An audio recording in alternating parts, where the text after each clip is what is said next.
Welcome to Undiscovered Enigmas. The journey begins. Hello, seekers of the unknown, and welcome to Undiscovered Enigmas, where we chase the shadows of history's greatest puzzles. Today, we embark on a voyage through 16 mysteries, each a whisper from the past, daring us to unravel their secrets. From silent scripts carved on distant islands to temples hewn from living rock, these enigmas defy time, their stories woven with wonder and questions that linger like a desert wind. We'll walk among forgotten kings, trace maps to impossible shores, and stand beneath stones too vast for human hands, all without leaving the glow of your screen. So, light a candle, settle in, and let's dive into our first tale, a mystery that hums with the voice of a lost people. Far across the Pacific, on the lonely shores of Easter Island, lie wooden tablets etched with strange glyphs. The Rongo script, a language no one can read, a song no one remembers. What do these symbols mean, and why do they still call to us? Let's find out. Rongo script, the forgotten language of Easter Island.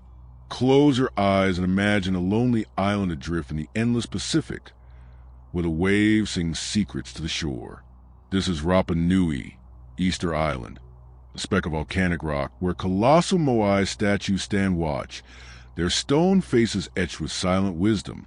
Hidden among the island's mysteries is the Rongo script, a series of wooden tablets covered in delicate glyphs, birds, fish, and cryptic shapes that seem to hold the voice of a lost people.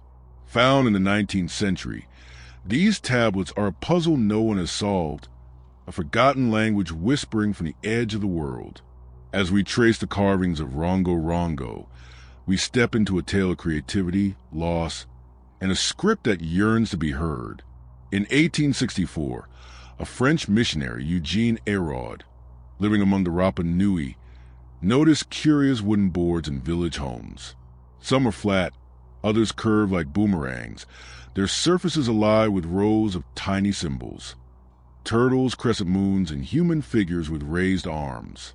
The islanders called them Koho Rongo, or talking boards, but shook their heads when asked their meaning. By then, the art of reading them had vanished, like a song no one remembers. Only 27 tablets remain, preserved in distant museums from London to Honolulu, bearing some 14,000 glyphs.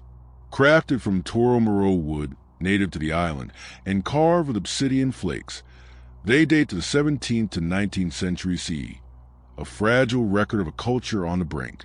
Rapa Nui, 2,300 miles from Chile, was settled by Polynesian voyagers around 800 to 1,200 CE, their canoes carrying dreams across the sea. These settlers built a vibrant society, raising 900 moai and sustaining 15,000 souls on a 63-square-mile island. The Rongo tablets stand apart, hinting at a written language in a region of oral tales. The glyphs, arranged in alternating rows, a flowing style called Bustrafidon, mimic the tide's ebb and flow.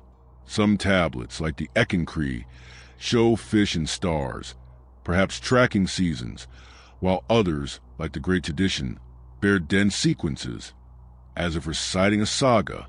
Unlike Göbekli Tepe's pillars, no grand structures frame these tablets, only the quiet reverence of village huts. The script story is steeped in sorrow. In the 1860s, Peruvian slavers swept through Rapa Nui, kidnapping 1,500 islanders, including chiefs and priests who may have held the key to Rongo. Most perished, and smallpox soon followed, reducing the population to 111 by 1877. The elders who carved the tablets were gone, their knowledge scattered like driftwood. By 1868, when Bishop Tepano Jawson in Tahiti gathered tablets, the islanders spoke of them as sacred, once chanted by Tangata, Rongo in rituals. Unlike Tikal Stele, preserved by jungle, the tablets survived by chants. They were defying rot in Rapa Nui's dry air, unlike Shuri Castle's fire-scarred walls. What were these tablets for? The question lingers like a sea breeze. Some believe they were a true script, encoding the Rapa Nui tongue, with glyphs standing for words or sounds. The Murmur tablet, with its 120 moon-like symbols, might chart lunar cycles, guiding fishing or planting. Others see them as memory aids, each glyph a cue for chants of myths or ancestors, like Polynesian genealogy sung in Samoa. The Santiago staff, with 2,300 glyphs in neat rows, suggests a chronicle, perhaps of kings or voyages, though no names emerge. Unlike Ajuna's frescoes, which tell clear tales, Rongo's meaning slips through our fingers. Only 5% of glyphs resemble Polynesian words. Could they be ritual art like Lascaux's paintings? Or a code for priests alone? Tales of ancient astronauts, linking glyphs to stars, fade under the weight of obsidian tools. How were they made? Picture artisans hunched in torchlight, scraping wood with shark-toothed blades, each glyph a labor of hours. The 27 tablets, some just 12 inches long, required scarce wood. Toromoro was nearly extinct by 1700, making each a treasure. The Bustrophodon rose, reversed like a plow, suggests a rhythm tied to weaving or dance, unlike Lalabella's crosses. No scribal schools are known, unlike Indus Valley seals, but the glyph's consistency hints at trained hands, perhaps a guild of chanters. The tablet's late dating clashes with Rapa Nui's 13th century peak, raising a question. Did the script bloom as a last stand against fading traditions, unlike Nazca's desert lines? Clues are few but tantalizing. Village digs reveal 1200 CE fishhooks and 1600 CE adzes, tying tablets to daily life, but no earlier scripts, unlike Petra's inscriptions. Some tablets, made from form like rosewood, suggest contact with distant shores, though Polynesian canoes could bridge such gaps. Nearby petroglyphs with birdmen echo Rongo's motifs but lack its complexity, 500 unique symbols set apart. Unlike Stonehenge's barrows, no sacred site frames the tablets, only the intimacy of homes, suggesting a personal, not communal, rite. The glyphs flow like waves, feels alive, yet their silence is absolute. Why did Rongo disappear? The slavers' raids and plagues of the 1860s shattered Rapa Nui's heart, unlike Göbekli Tepe's quiet burial. The script, likely known to a few, died with them, unlike Tikal's wars, which left glyphs intact. Some point to European influence, with missionaries favoring Latin script, but no records show suppression, unlike Inca quipus. Others see a cultural drift, as oral chants outlive written words, unlike Ajuna's decline. Rapa Nui elders in tales from the 1880s spoke of boards that sang, their pride undimmed, but the songs were lost, a shadow of Lascaux's beasts. Rongo's legacy is a quiet fire. Unlike Gantija's temples, it shows the people who wrote in a world of speech, their glyphs a spark of genius. For Rapa Nui, the tablets are a heartbeat, their symbols woven into modern art, a reminder of a culture that sailed the stars. The mystery of their meaning, like Lalabella's churches, holds us close, a language waiting to speak. As we cradle the thought of these wooden boards, their glyphs dancing in torchlight, we feel the ache of a people who carved their soul into time. Yet other enigmas beckon, their whispers rising from distant lands. In the hills of Turkey, a temple older than time stands, its pillars guarding the secrets of a forgotten dawn. Göbekli Tepe, the 12,000-year-old site that changed history. Imagine a world before villages, where the earth was wild and humanity roamed under open skies. In the gentle hills of southeastern Turkey, near where the Taurus Mountains meet the horizon, lies Göbekli Tepe, a place that feels like a memory from the dawn of time. Here, around 12,000 years ago, people with no cities or farms raised massive stone pillars, carving them with vivid animals and eerie figures. These circles, older than Egypt's pyramids or England's Stonehenge, are a whisper from our ancestors, challenging what we believe about the birth of civilization. As we walk among Göbekli Tepe's ancient stones, we're drawn into a story of wonder, purpose, and a mystery that hums with the pulse of humanity's first dreams. Perched on a limestone ridge overlooking the Heron Plain, Göbekli Tepe was stumbled upon in 1994 by a farmer tilling his fields. The site stretches across 22 acres, with 20 circular enclosures, though only a few have been uncovered. Each circle, some as wide as 65 feet, cradles T-shaped pillars, up to 20 feet tall and weighing 10 tons, standing like silent giants. These limestone slabs, hewn from nearby quarries, are etched with intricate reliefs. Prowling leopards, coiled snakes, and human-like forms wearing belts, their faces blank yet watchful. Scattered bones of gazelle and aurochs, along with flint tools, date the site to 9600 to 8600 BC, a time when people lived as hunters, gathering wild grains.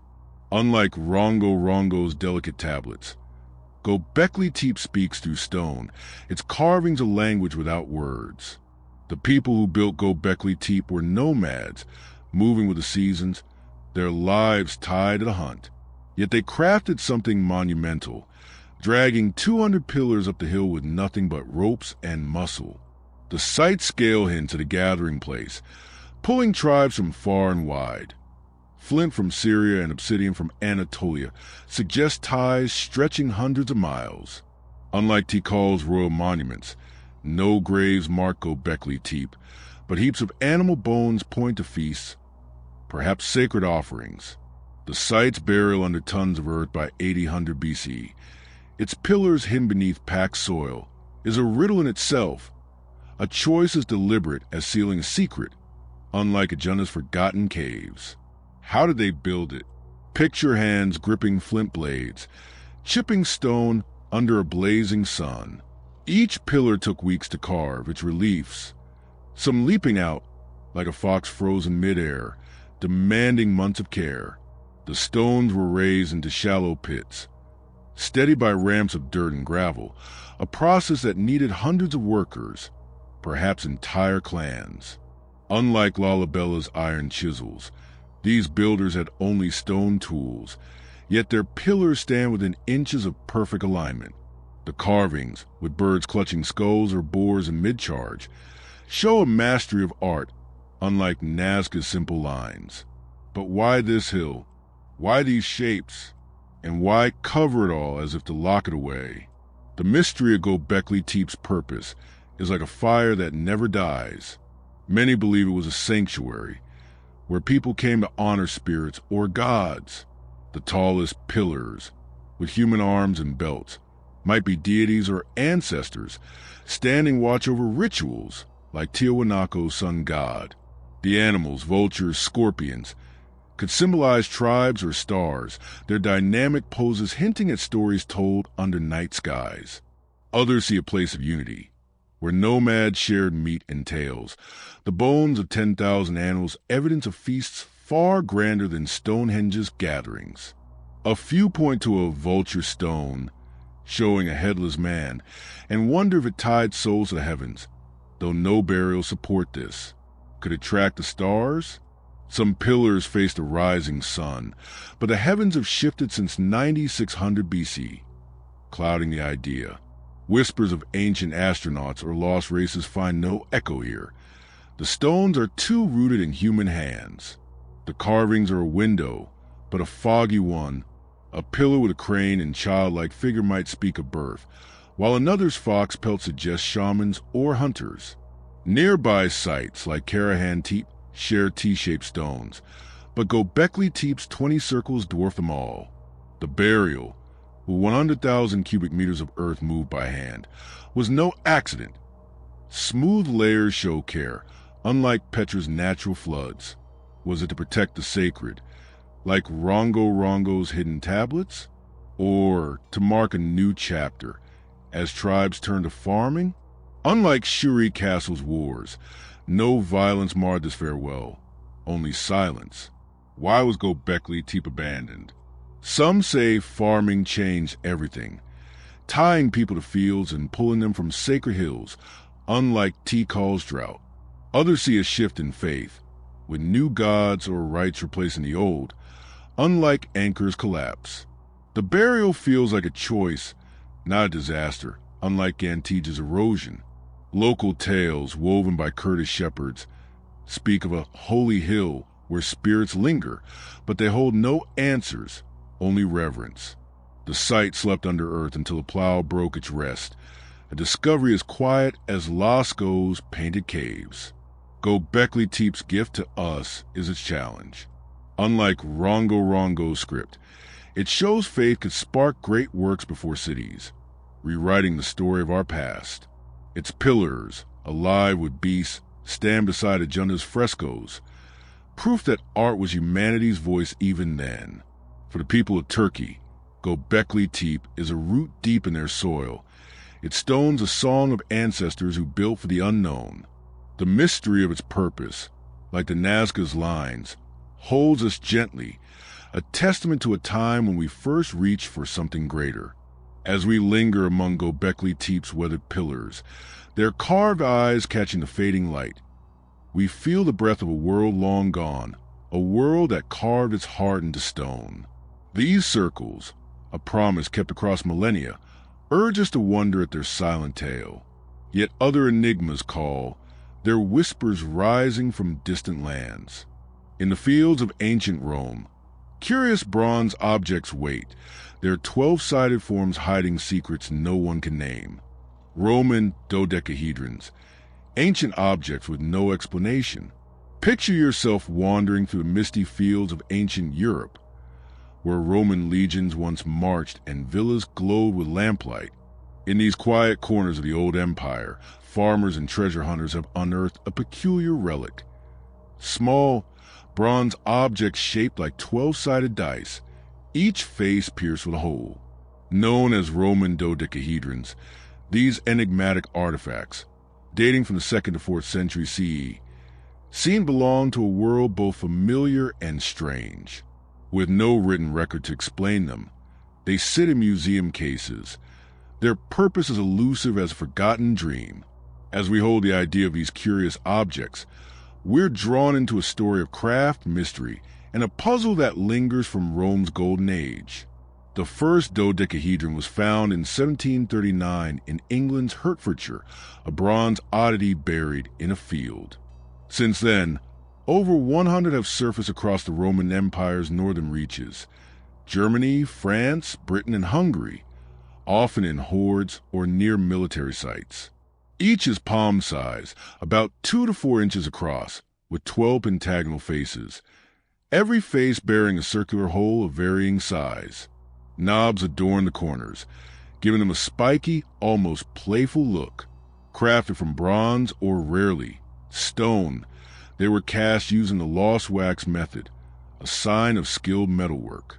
Dated to 100 to 400 CE through coins and pottery found alongside, they belong to Rome's imperial peak. Unlike Göbekli Tepe's towering pillars, dodecahedrons are intimate, meant to be held. Yet their silence echoes the Rongo Rongo script's enigma.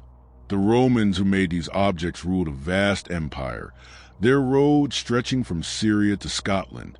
In provinces like Gaul and Britannia, where dodecahedrons are most common, life blended Roman order with local Celtic traditions. The artifacts often appear near forts, villas, or temples, suggesting a connection to soldiers or elites. Unlike Tikal's stele, no inscriptions name their makers, and no images depict their use, unlike Ajunta's frescoes.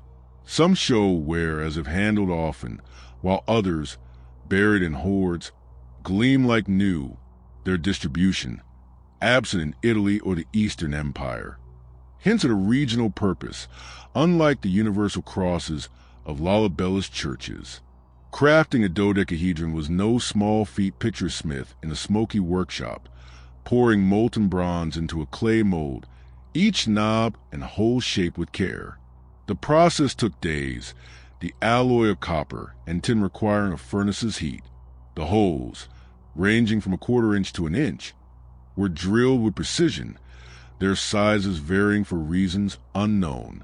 Unlike Nazca's simple lines, these objects demanded metallurgy, a skill Rome perfected. Their weight, about a pound, suggests portability, unlike Stonehenge's monoliths. But why 12 sides? Why the holes?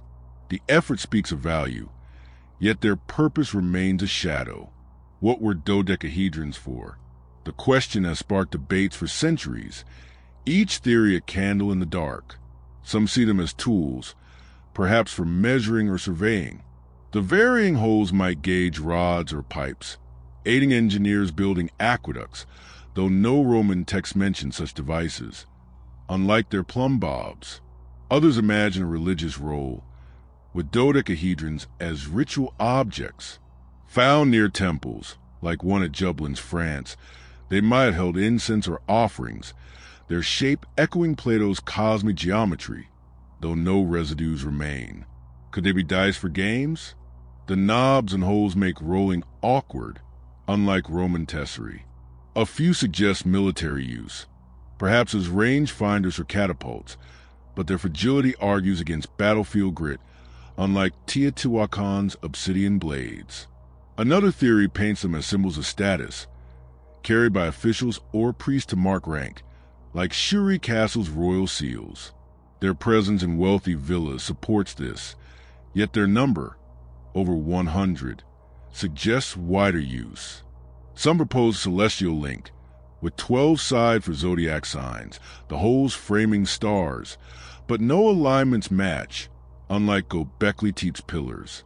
Whispers of secret societies or druidic rites, blending Celtic and Roman faiths, falter without texts, unlike Rongo Rongo's chants.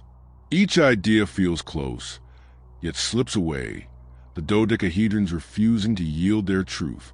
Clues are scattered like autumn leaves. A hoard in Tondra in Belgium held a dodecahedron with gold coins, hinting at value, while one from Stuttgart bore tiny scratches, suggesting use. Their style, consistent across centuries, implies a shared purpose, unlike Lascaux's varied beasts. Some, like a stone dodecahedron from Germany, lack holes, deepening the puzzle. Nearby finds, fibulae, lamps, place them in daily life, but no workshops, unlike Tiwanaku's quarries, reveal their makers. The absence of dodecahedrons in Rome itself, unlike Petra's universal urns, ties them to provinces, perhaps a local craft born of empire's edge. Why do we know so little? Unlike Anchor's fall, the Roman Empire's slow decline in the 4th century left no clear break. Dodecahedrons may have been personal, their use unrecorded, unlike Tikal's public glyphs. Some vanished in the hordes, buried during invasions, while others were melted down, unlike Gantija's enduring stones. The lack of texts, unlike Lalabella's chronicles, suggests a knowledge held by few, perhaps artisans or priests, lost as Christianity rose. Local tales from medieval Europe speak of witch stones, but these are echoes, not answers, like Rapa Nui's talking boards. The dodecahedron's legacy is their quiet defiance. Unlike Göbekli Tepe's temples, they show Rome's provinces were more than garrisons, alive with crafts we don't understand. For modern Europeans, they're a thread to a shared past, their odd shape a reminder of Rome's vast reach. The mystery of their purpose, like Nazca's lines, invites us to wonder at a world where even the mighty Romans left riddles. As we turn a dodecahedron in our minds, its bronze faces catching imagined light, we feel the hands that shaped it, their intent just out of reach. Yet other enigmas call, their whispers rising from distant lands. In the streets of Alexandria, a black stone coffin lies, its contents stirring tales of city's lost secrets. Black sarcophagus of Alexandria. What was really inside? Imagine walking the bustling streets of ancient Alexandria, where the Mediterranean whispers tales of pharaohs and conquerors. Beneath the city's sunlit stones, in the summer of 2018, workers digging a foundation unearthed a giant, a black granite sarcophagus, sealed for over 2,000 years. Found in the Sidi Gaber district, the 6-foot-tall, 9-foot-long coffin, carved from a single block, stirred dreams of lost kings and hidden curses. When opened, it revealed not gold or mummies, but a humbler truth, yet its origins and occupant remain a haunting puzzle. As we touch the cold stone of Alexandria's black sarcophagus, we're drawn into a story of mystery, mortality, and a city that guards its secrets like the sea. The sarcophagus was discovered 16 feet underground, buried in a pit with an alabaster bust, its features worn by time. Weighing 30 tons, the coffin's granite was quarried from Aswan, 500 miles south, a feat of engineering from Egypt's Ptolemaic era, around 305 to 30 BC. Its surface, unadorned save for rough chisel marks, contrasts with the ornate tombs of the pharaohs, like Tutankhamun's golden mask. A layer of mortar sealed its lid, unbroken until 2018, suggesting it was never looted, unlike many Alexandrian graves. Pottery shards and coins nearby dated to the early Ptolemaic period, around 280 to 200 BCE, a time when Greek rulers blended their culture with Egypt's ancient ways. Alexandria, founded by Alexander the Great in 331 BCE, was a beacon of learning, its library a lighthouse for scholars. Under the Ptolemies, it thrived as a port mixing Greek, Egyptian, and Jewish traditions. The sarcophagus, found near a Roman-era cemetery, likely held someone of note, though no inscriptions, unlike Tikal Stele, name its occupant. Its size and material suggest wealth, yet its simplicity, lacking hieroglyphs or reliefs, sets it apart from royal tombs, like those in the Valley of the Kings. Unlike Göbekli Tepe's sacred pillars, this was a private burial, hidden beneath a city that pulsed with life. When the lid was lifted, anticipation gave way to surprise. Inside lay 3 skeletons, submerged in red-brown sewage that had seeped through a crack. The bones, tangled in decay, belonged to 2 men and a woman, their skulls showing signs of violent death. One with an arrow wound, another crushed. Alongside were no treasures, only traces of cloth and resin, hinting at mummification. Unlike Rongo's tablets, preserved by dry air, the sarcophagus held a grim scene, its contents softened by time. The sewage, likely from Roman pipes, obscured details, but the body's presence sparked questions. Who were they, and why were they buried together? The sarcophagus's creation is a tale of toil. Picture quarrymen in Aswan, hacking granite with dolomite hammers, shaping a block the size of a small room, transporting it 500 miles, likely by Nile barge, took months, while carving the hollow, 6 feet deep, required years of chiseling, unlike Nazca's shallow lines. The lid, 15 tons, was sealed with molten lead, a Ptolemaic technique, unlike Lalabella's rock-cut churches. Such effort points to a high-ranking owner, yet the plain exterior, unlike Agenda's frescoes, suggests restraint, perhaps a soldier's humility or a priest's piety. Who rested in this tomb? Theories swirl like Alexandria's sea winds. Some believe the skeletons were Ptolemaic nobles, perhaps siblings or allies buried together after a battle. The arrow wound hints at war, possibly the Syrian Wars, 274 to 168 BC, when Ptolemies clashed with Seleucids. Others see them as priests of Serapis, a Greco-Egyptian god. Their shared tomb a sacred act, though no amulets, unlike Teotihuacan's offerings. Support this. Could they be commoners elevated by wealth? The granite's cost rivals royal tombs, yet the lack of decoration puzzles, unlike Shuri Castle's dragons. A few whisper of Alexander the Great himself, though his tomb, sought for centuries, remains lost, and the bones' injuries don't fit a king's end. The violent deaths fuel darker tales. The crushed skull suggests execution, or collapse, the arrow a battlefield strike. Were they victims of a purge, like Cleopatra's rivals or fallen defenders of Alexandria. Unlike Stonehenge's cremations, no ritual marks the bones, but their mummification, cloth fragments remain, shows care. Some propose a family tragedy, their bodies united in death, though no Ptolemaic records, unlike Rongo Rongo's chants, confirm such bonds. The sewage, seeping through a flaw in the stone, muddies the story, unlike Göbekli Tepe's clean burial. Why was the sarcophagus forgotten? Alexandria's decline after Rome's rise in 30 BC buried many tombs, as silt and quakes reshaped the coast. Unlike Tikal's jungle, the Sidi Gabor site, once a necropolis, became a suburb. Its graves lost a memory, unlike Gantija's enduring stones. Ptolemaic records, burned in the library's fires, left no trace of this burial, unlike Lalabella's chronicles. Local tales from the 19th century spoke of black giants under the city, but these were myths, not history, echoing Rapa Nui's talking boards. The tomb ceiling, untouched by looters, preserved its secret, a time capsule of a fading dynasty. Clues are scarce but vivid. The alabaster bust, found nearby, might depict the deceased, its worn face offering no name, unlike Petra's carvings. Coins from Ptolemy II's reign, 283 to 246 BC, set a timeline, while resin traces suggest Egyptian rites, unlike Roman cremations. The sarcophagus' crack, letting in sewage, hints at hasty burial, perhaps during war, unlike Nazca's careful lines.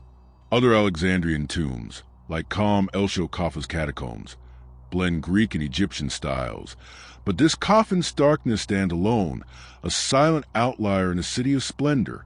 The sarcophagus' legacy is its quiet power. Unlike Roman dodecahedrons, it ties us Alexandria's golden age, a city where cultures met and dreams were born. For Egyptians, as a thread to their Ptolemaic past, it's granted a symbol of resilience amid loss. The mystery of its occupants, like Rongo Rongo's glyphs, pulls us close, a reminder that even great cities hide humble graves. As we linger by this black stone giant, its silence heavy with untold lives, we feel the weight of a world that buried its stories deep. Yet other enigmas call, their whispers rising from distant lands. In a Czech monastery, a massive book waits, its pages shadowed by tales of the devil's hand. Devil's Bible, a manuscript said to be cursed. Picture a quiet monastery in medieval Bohemia, where candlelight flickers over stone walls and monks bend over their work in silence. In this world of prayer and parchment, a book unlike any other was born. The Codex Gigas, or giant book, a manuscript so vast and strange it's called the Devil's Bible. Crafted in the early 13th century, its 310 vellum pages, bound in wood and leather, holds sacred texts, spells, and a haunting full-page portrait of a devil, whispered to carry a curse. Its origins and purpose remain shadowed in mystery.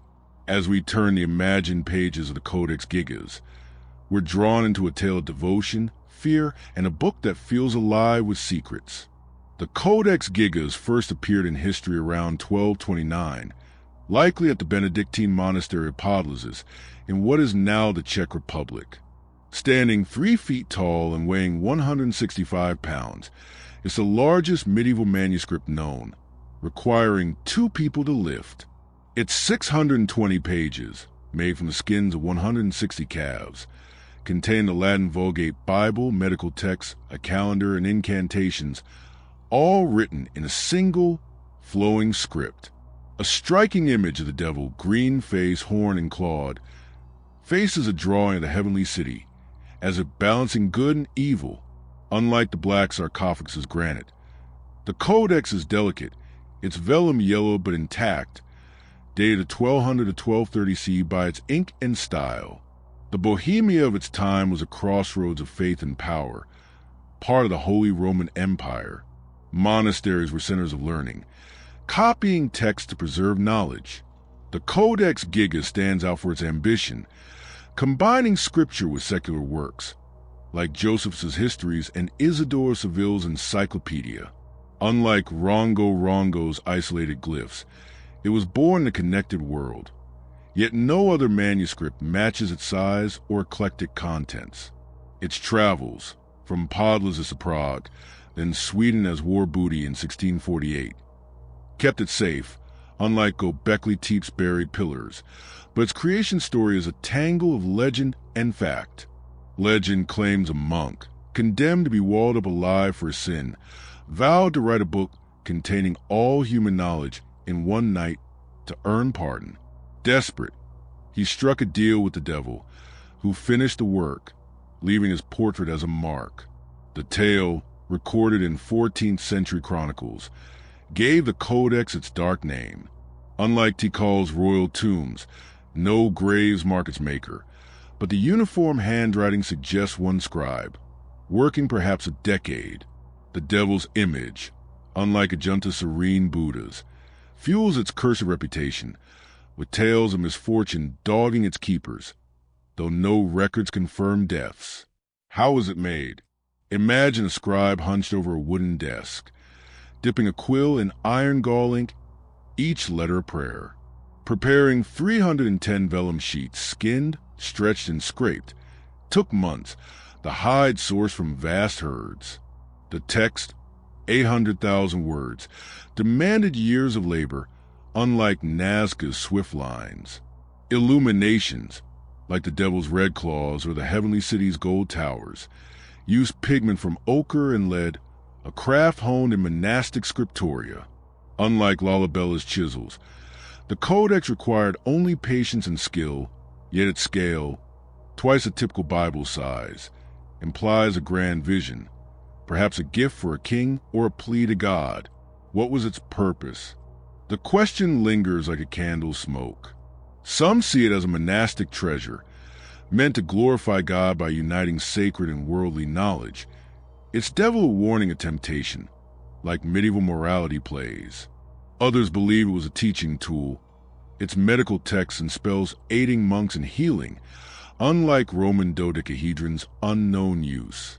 The incantations for exorcism and protection suggest a spiritual shield, though no other codex blends such rites with scripture. Could be a personal penance, as the legend hints, its maker atoning through toil. Unlike Shuri Castle's royal seals, no patron's name appears, leaving the intent unclear. Whispers of occult secrets, tying the devil to alchemy, falter. Its texts are orthodox, rooted in Christian tradition. Clues hide in its pages. The handwriting, steady across years, shows no faltering, unlike Göbekli Tepe's varied carvings.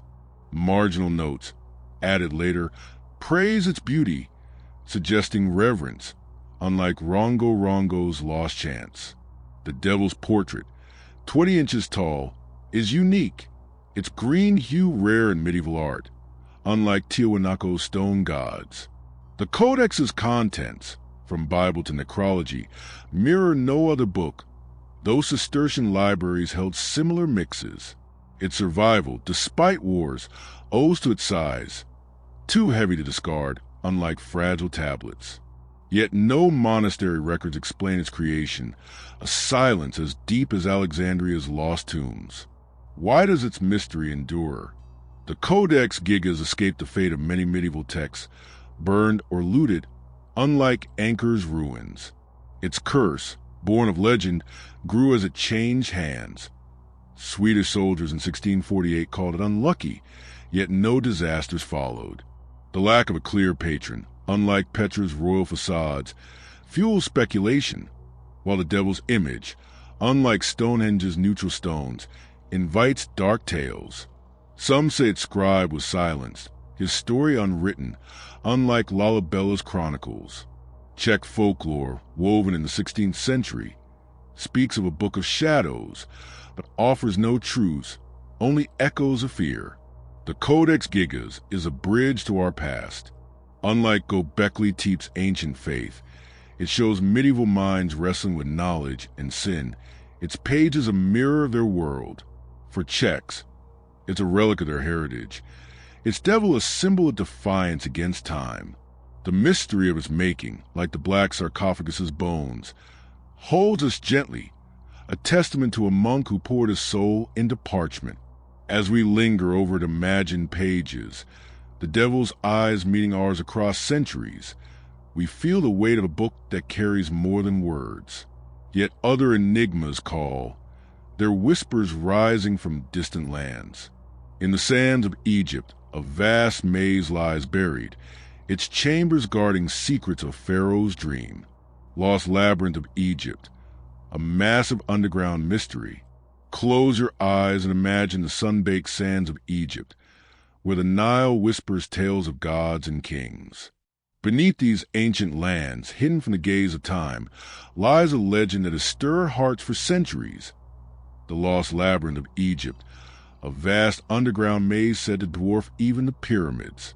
Described by Greek historian Herodotus in the 5th century BCE, this sprawling complex near Hera was said to hold 3,000 chambers, their walls carved with secrets of a forgotten age. Though its traces are faint, its story endures, a shadow beneath the desert. As we wander the imagined halls of the labyrinth, we're drawn into a tale of grandeur, loss, and a mystery that beckons from Egypt's heart. Herodotus, visiting Egypt around 450 BC, wrote of a labyrinth near Lake Moeris, now Lake Karen, 50 miles south of Cairo. He described a structure surpassing the pyramids, with 1,500 rooms above ground and 1,500 below, filled with statues and reliefs of kings and gods. Built by the pharaoh Amenemhat III of the 12th dynasty around 1850 BCE, it was a marvel of limestone and granite, its corridors twisting like a serpent. Later writers, like Strabo in 25 BCE, echoed the tale, noting its colossal scale and sacred purpose. Unlike the Codex Gigas' parchment, the labyrinth stones are mostly gone, eroded or quarried, but pottery and papyrus fragments tied to Hawor's ruins, dated 2000 to 1800 BCE. The Egypt of Amenemhat III was a golden age, the Middle Kingdom, when pharaohs built temples and canals to tame the Nile. Hera, near the Fayum oasis, was a hub of agriculture, its lake fed by a channel from the river. The labyrinth, near Amenemhat's pyramid, likely served as a mortuary complex, honoring the pharaoh's legacy. Unlike Göbekli Tepe's hilltop circles, it was rooted in royal power, its chambers echoing the black sarcophagus's grandeur. Scattered limestone blocks and column bases, found in 19th century digs, hint at its size, perhaps 1,000 feet long, though floods and looting have left only 10% intact, unlike Rongo's tablets. What did the labyrinth look like? Picture a maze of courtyard and corridors, its upper halls lit by torchlight, its lower chambers cool and dark. Herodotus spoke of trapdoors and winding paths, designed to confuse intruders. Unlike Tikal's open plazas, the walls, he claimed, were carved with crocodiles and ibises, sacred to Sobuk, the Fayum's god. Granite pillars, some still standing in 1800 CE, bore lotus motifs, like those in Karnak, while underground rooms, flooded by the Nile, held royal relics, though none survive, unlike Teotihuacan's offerings. Unlike Ajunta's caves, the labyrinth was a public monument, its scale a testament to Egypt's might. Building it was a feat of ages. Imagine 10,000 workers hauling limestone from Tura, 100 miles away, using sledges and ropes, unlike Nazca's simple lines. Carving 3,000 chambers, if Herodotus' count holds, took decades, with masons wielding copper chisels, unlike Lalabella's iron tools. The granite from Aswan was floated down the Nile, each block weighing tons, like the black sarcophagus.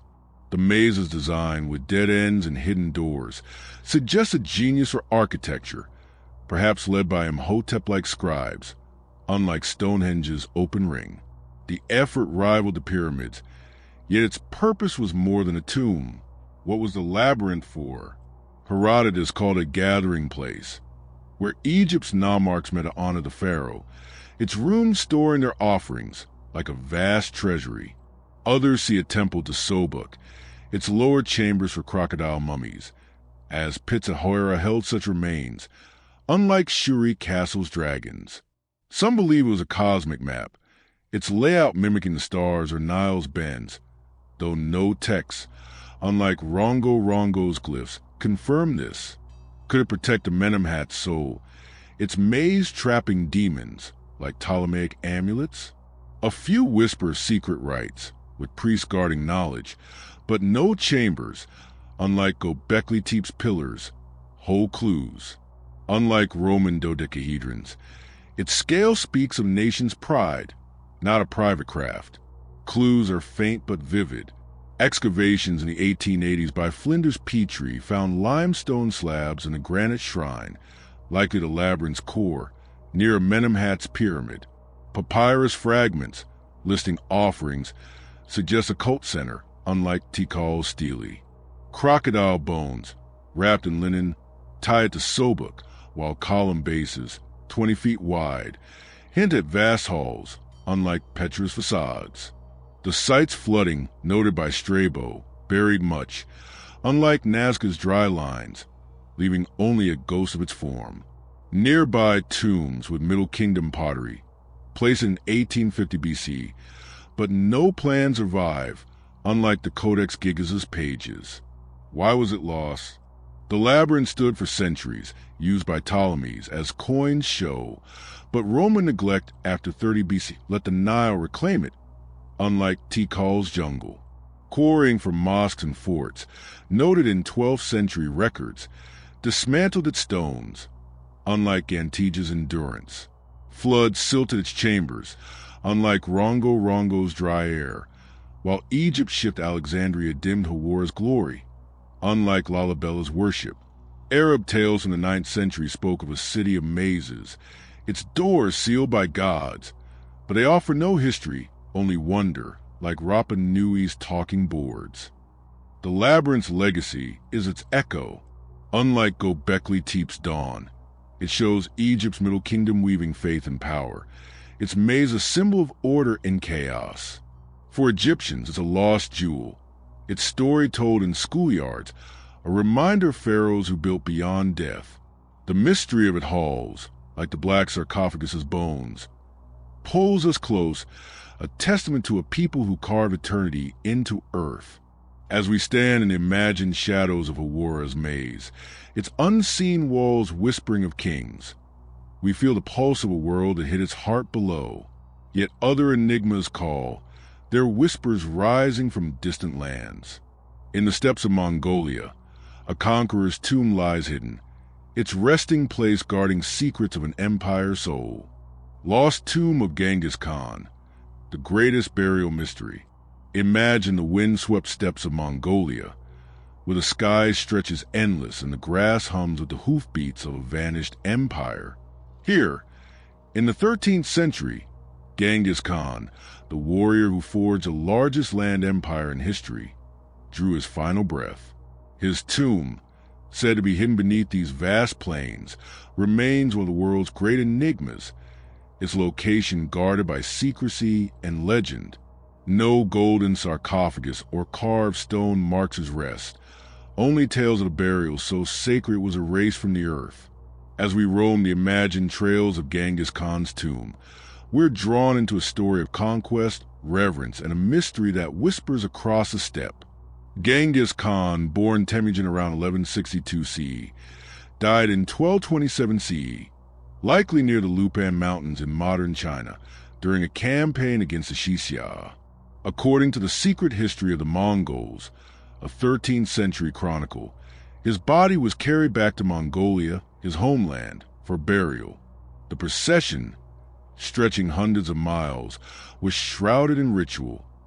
Anyone who saw it was killed to keep the site secret. No tomb has been found, unlike the black sarcophagus at Alexandria, and no artifacts, gold, swords, or bones, bear his name, unlike Tikal's stele. Scattered pottery and horse bones from 1200 to 1300 CE hint at Mongol camps, but the tomb itself, dated to 1227 CE, remains a shadow, its absence a testament to Mongol cunning. The Mongol Empire, spanning from Korea to Hungary, was a whirlwind of horsemen and conquest, uniting disparate tribes under Genghis's iron will. Mongolia steps home to 3 million nomads by 1200 CE, were a land of felt tents and sacred mountains.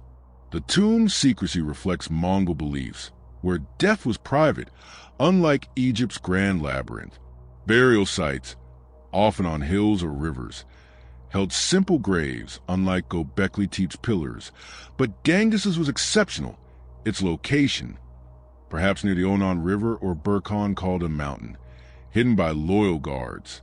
Unlike the Codex Gigas's monastery, the tomb was tied to the wild, its earth untouched by markers. How was the tomb concealed? Picture a caravan of mourners, 2,000 strong, escorting the Khan's body across 1,000 miles. The secret history tells of a river diverted to cover grave, or trees planted to mask it, techniques used in later Mongol burials. The escorts, sworn to silence, may have perished, their loyalty sealing the secret, unlike Rongo Rongo's lost scribes.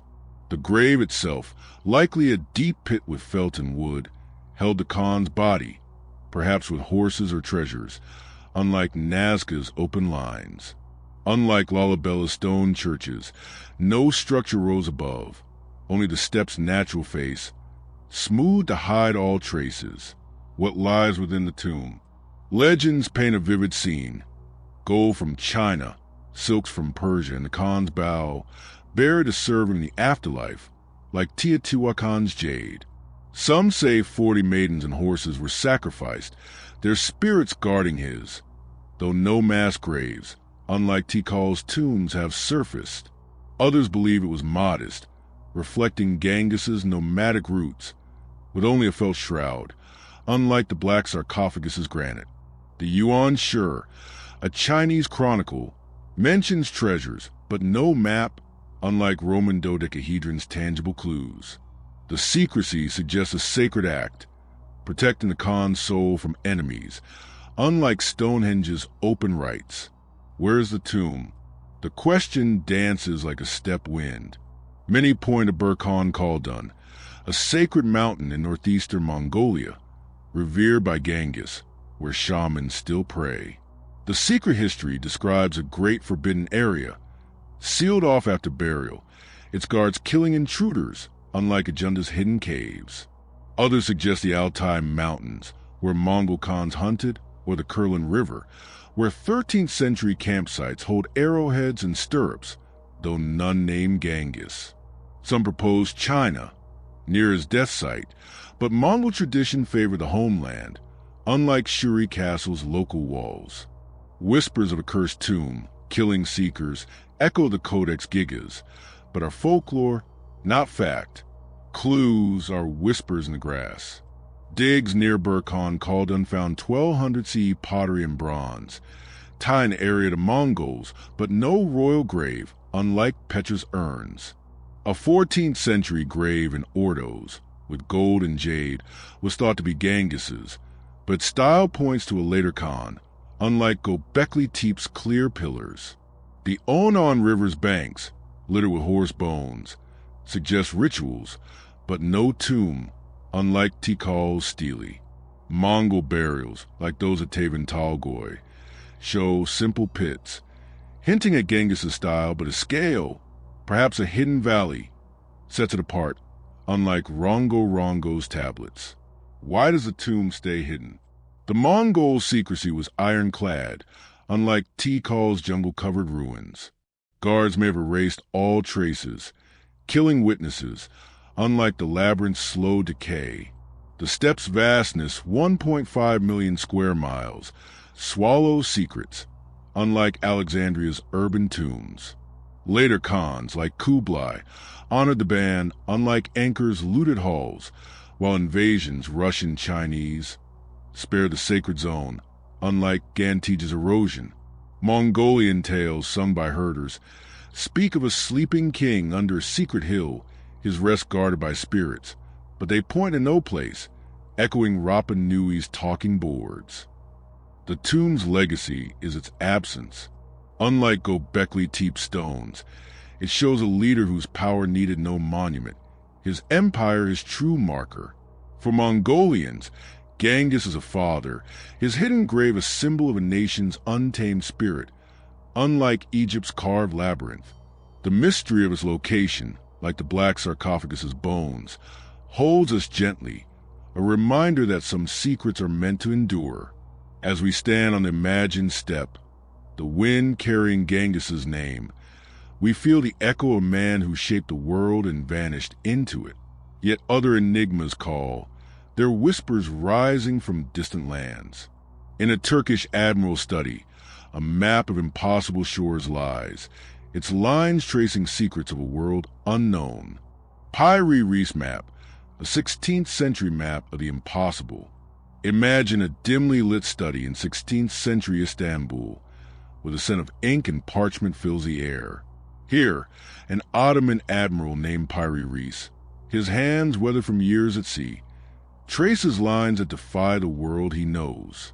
In 1513, he creates a map drawn on gazelle hide that captures coastlines with startling precision and others that shouldn't exist.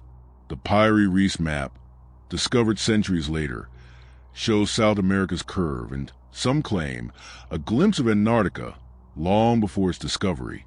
Its secrets, woven from lost sources, whisper of knowledge beyond its time. As we unfold the map's fragile edges, we're drawn into a story of exploration, mystery, and a chart that redraws the past. In 1929, scholars at Istanbul's Topkapi Palace found a fragment of the map among dusty archives. Measuring 35 by 24 inches, the surviving piece, perhaps a third of the original, depicts the Atlantic from Spain to Brazil and Africa's west coast.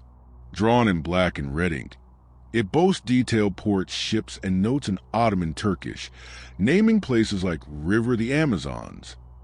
Marginal sketches show llamas and unicorns, blending fact with fancy.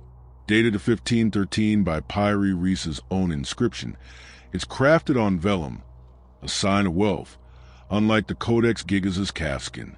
Unlike Göbekli Tepe stones, the map is delicate, its survival a stroke of luck, preserved in the palace's cool vaults. Piri Reis, born around 1470, was a master navigator in the Ottoman Empire, a power ruling seas from the Mediterranean to the Red Sea. His 1521 book, Kitab-i Bari, mapped coasts with sailor precision, but the 1513 map stand apart. He claimed to draw from 20 sources, including Greek, Arabic, and Portuguese charts, and a map by Columbu Columbus, captured from Spanish ships. The Ottoman world, rich with trade and scholarship, hungered for such knowledge. Unlike Mongolia's hidden tomb, the map's lower edge, showing a jagged coast, sparks debate. Is it Patagonia or an impossible Antarctica, unseen until 1820? Unlike Rongo Rongo's glyphs, its lines are clear, yet their meaning eludes. The map's detail is breathtaking. South America's outline from Venezuela to Argentina is eerily accurate for 1513, when Europeans barely knew the continent. Rivers, like the Orinoco, curve correctly, unlike early maps' guesswork. The Caribbean's islands, though skewed, match Columbus's logs, suggesting a lost original. Unlike Tikal Stele, it names places, over 100 ports, yet errors like a doubled Amazon show human hand. The southern land, stretching east, aligns with no known coast, unlike Nazca's precise lines. Unlike the black sarcophagus's granite, the map was meant to be read, yet its full story was lost with Piri Reis's execution in 1553 for naval failures. How was it made? Picture Piri Reis at his desk, quill in hand, blending charts by candlelight, compiling 20 sources, some ancient, like Ptolemy's Geographia. Took years, with Arabic numerals marking latitudes. The vellum, scraped and stretched, was costly, unlike paper maps of the time. Poured-on lines, radiating like spokes, guided sailors, a technique from Mediterranean navigators, unlike Lalabella's stonework. The colors, green for land, blue for seas, used mineral inks like those in the Codex Gigas. The map scale, covering 10,000 miles, suggests a grand vision, perhaps for Sultan Selim I, unlike Roman dodecahedron's private use. What does the southern land mean? This is the map's heart, a puzzle that burns bright. Some believe it Argentina's coast, distorted by projection, as Magellan's 1520 voyage reached Patagonia. Pyrie Reese's notes mention hot lands, fitting South America, not icy Antarctica. Others see a prediscovery Antarctica, its ice-free coast, possible 6,000 years ago, drawn from older maps, like those of Phoenicians, though no such charts survive, unlike Tiwanaku's Gate. Could it be a myth, like medieval Terra Australis, I guess southern continent? Unlike Göbekli Tepe's pillars, no stars align here, but the coast shape, too long for Patagonia, defies easy answers. Whispers of ancient civilizations like Atlantis falter. The map's errors are too human. Other mysteries linger. Why include Columbus's map a rival secret? Pyrie Reese's access to it, likely from a 1501 battle, shows Ottoman espionage, unlike Shuri Castle's isolation. The map's sources, including ancient kings' charts, hint at lost libraries, like Alexandria's, though no trace remains, unlike the labyrinth stones. Its accuracy, 90% for known coasts, suggests tools beyond 1,513's compass, yet no sextants are known, unlike Stonehenge's alignments. Some propose it was decorative, a sultan's trophy, but its detail, unlike Agenda's frescoes, screams utility. The fragment survival, while the rest vanished, echoes Rongo's scattered tablets. Why is it so mysterious? The map's sources were lost, perhaps burned in wars or hidden in Ottoman vaults, unlike Tikal's enduring glyphs. Pyrie Reese's death silences insights, unlike the Codex Gigas' legend. The southern land, unmatched by any chart, fuels speculation, unlike Nazca's grounded lines. Ottoman secrecy, guarding naval knowledge, bury the map's context, unlike Göbekli Tepe's open ruins. Turkish tales from the 17th century speak of a map of all seas, its maker blessed by jinn, but they offer no truth, only wonder, like Mongolia's sleeping king. The Pyrie Reese map's legacy is its challenge. Unlike the black sarcophagus, it shows a Renaissance world reaching beyond its horizon. Its lines a bridge to the unknown. For Turks, it's a spark of pride, proof of Ottoman genius, like Egypt's labyrinth. The mystery of its southern shore, like Genghis Khan's tomb, pulls us close, a reminder that even explorers saw shadows of worlds lost. As we trace the map's ink coasts, there are curves holding secrets of forgotten voyages. We feel the hand of a sailor who charted the impossible. Yet other enigmas call, their whispers rising from distant lands. Beneath the waves off Greece, a bronze machine waits, its gears turning secrets of an ancient sky. Antikythera mechanism, the 2,000-year-old computer. Imagine diving into sapphire waters off a Greek island, where the sea guards treasures of forgotten age. In 1901, sponge divers near Antikythera, a rocky speck in the Aegean, hauled up a strange relic from a shipwreck, a corroded bronze device, its gears and dials frozen in time. Known as the Antikythera mechanism, this 2,000-year-old artifact, crafted around 100 BCE, is a marvel of ancient ingenuity, its intricate workings hinting at a machine to track the stars. Its purpose and makers remain veiled, a puzzle from a world of philosophers and sailors. As we cradle the idea of this ancient device, we're drawn into a story of brilliance, loss, and a mechanism that whispers of skies long past. The mechanism was found among marble statues and amphorae in a Roman shipwreck, sunk around 70 to 60 BCE, about the size of a shoebox. It consists of 30 bronze gears, some as small as a coin, housed in a wooden frame. Its dials, inscribed with Greek letters, track celestial cycles, while pointers mark the sun, moon, and planets. Fragments of 82 pieces survive, their corrosion hiding 70% of the original, dated to 150 to 100 BCE by pottery and coins nearby. Unlike the papyri Reese maps parchment, the mechanism is sturdy yet delicate. Its gears a testament to a craft unseen in its era, unlike Göbekli Tepe's stone pillars. The Hellenistic world of its time buzzed with ideas. Greek city-states, under Macedonian rule, blended science and art, with Alexandria scholars like Ptolemy mapping the heavens. The mechanism, likely from Rhodes or Syracuse, reflects this spirit, its gears echoing the astronomy of Hipparchus. Unlike the Codex Gigas' monastic quiet, it was born in a bustling port, perhaps for navigators or philosophers. Found in a cargo of luxury goods, glassware, jewelry, it suggests a wealthy owner, unlike Rongo Rongo's village tablets. Its shipwreck, en route to Rome, froze its journey, unlike the black sarcophagus's buried rest. What does it do? The mechanism is a star tracker, its gears turning to mimic the cosmos. One dial shows the zodiac, another the Egyptian calendar, with 365 days. A crank, now lost, spun the gears, predicting eclipses and planetary paths, accurate to a day over decades.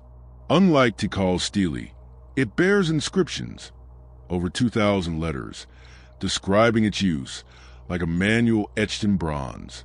The lunar gear, with 223 teeth, follows a moon cycle unlike Nazca's simple lines.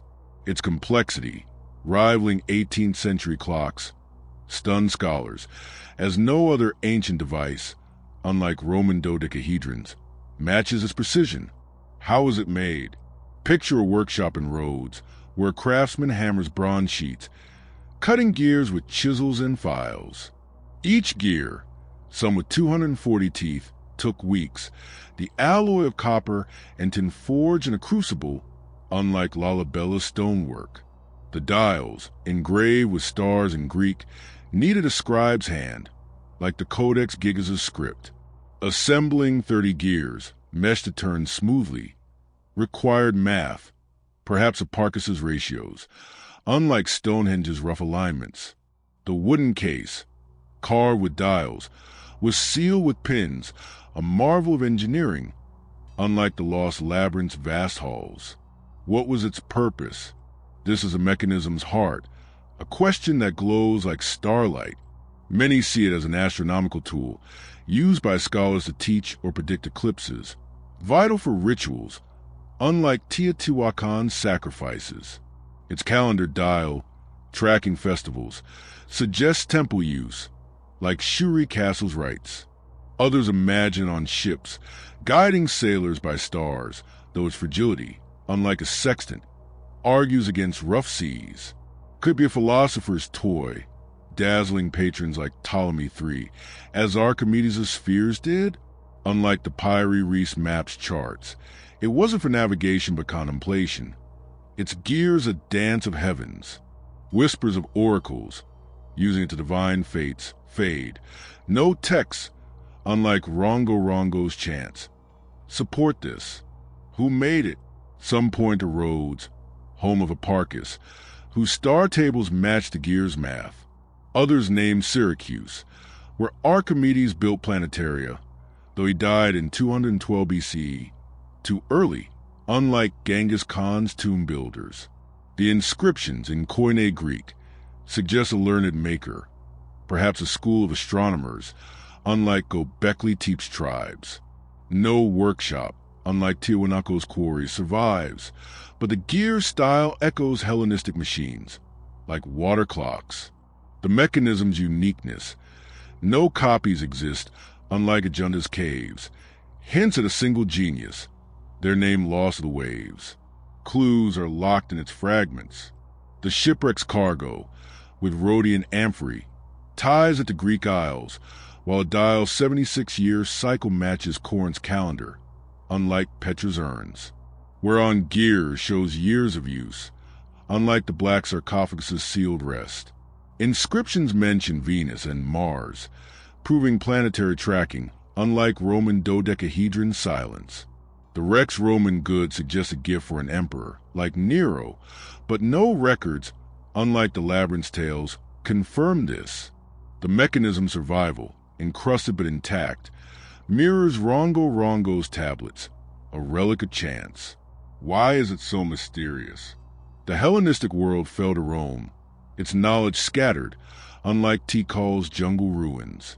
No text describes such devices, unlike the Codex Gigas' legend, perhaps because they were rare like Genghis Khan's tomb. The shipwreck hid it for 2,000 years, unlike Göbekli Tepe's burial, while later Greeks favored simpler tools, unlike Nazca's enduring lines. Medieval tales from Greece spoke of star machines, their makers blessed by Athena, but they offer no truth, only wonder, like Rapa Nui's talking boards. The mechanism's legacy is its brilliance. Unlike the Pyre Reis map, it shows Greeks mastering the cosmos, their gear's a spark of science before its time. For modern Greeks, it's a badge of pride, proof of ancestors who turned stars into bronze, like Egypt's labyrinth. The mystery of its maker, like the black sarcophagus's bones, holds us gently, a testament to a mind that saw the heavens dance.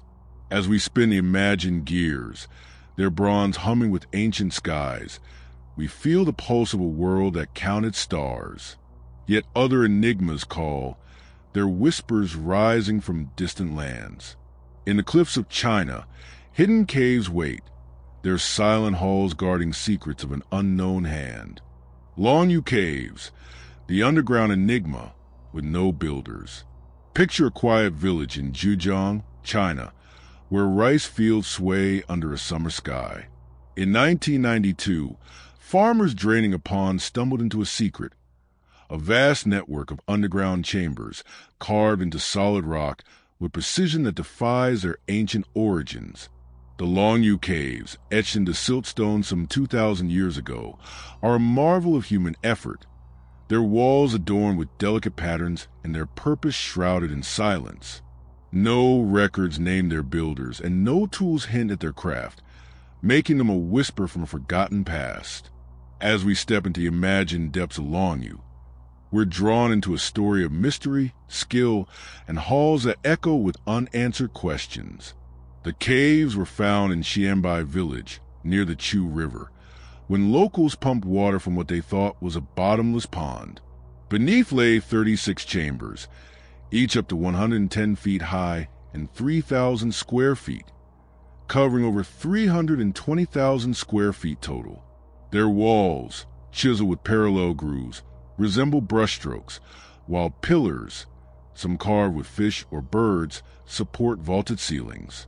Pottery shards and bronze coins date them to the Warring States or early Han period, around 300 to 100 BCE. Unlike the Antikythera mechanism's gears, the caves are monumental, their scale rivaling Egypt's lost labyrinth, yet their anonymity, unlike Tikal's stele, deepens their enigma.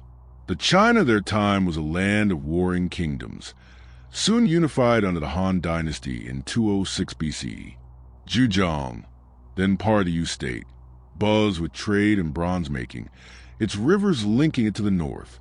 The caves, dug into soft siltstone, suggest a local effort, unlike the Pyre Reis map's far-flung sources. No texts, unlike the Codex Gigas, mention them, and no tombs, unlike the black sarcophagus, mark their use. Their discovery, hidden by water for centuries, echoes Göbekli Tepe's burial, but their pristine state, undisturbed by looters, sets them apart, unlike Rongo's scattered tablets. What are the Longyu Caves? Picture descending a stone ramp into a cool, shadowed hall, your torch catching ripples carved in the walls. Each cave, some flooded, has sloping floors and arch roofs designed to bear weight, unlike Nazca's open lines. The grooves, half-inch deep, cover every surface, suggesting decoration or ritual, unlike Roman dodecahedron's utility.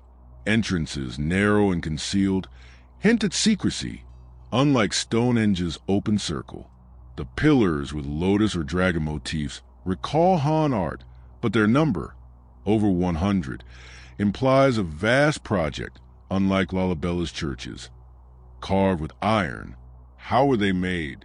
Imagine thousands of workers wielding bronze chisels, scraping siltstone in flickering light, excavating 1 million cubic meters of rock, enough to fill 400 Olympic pools. Took decades, unlike the Codex Gigas' lone scribe. The grooves, etched with uniform slant, required templates, perhaps bamboo guides, unlike Göbekli Tepe's rough cuts. No spoil heaps remain, suggesting debris was carried miles away, unlike Tiwanaku's quarries. The precision, walls aligned within inches, rivals the Antikythera mechanism's gears, yet no plans, unlike the Pyrie Reef's map, survive. The effort, moving 100,000 tons of stone, points to a powerful sponsor, perhaps a king or warlord, unlike Rongo Rongo's village craft. What was their purpose? This is a cave's silent heart, a question that lingers like damp air. Some believe they were storehouses, holding grain or weapons for use armies, their depth guarding against raids, unlike Teotihuacan's open temples. The grooves, like tally marks, might track stores, though no residues, unlike the black sarcophagus' sewage, remain. Others see a ritual space, the carvings, birds, clouds, evoking Taoist spirits, unlike Shuri Castle's dragons. The flooded caves, with fish reliefs, suggest water rites, though no altars, unlike Tikal's stele, confirm this. Could they be tombs, like Genghis Khan's hidden grave?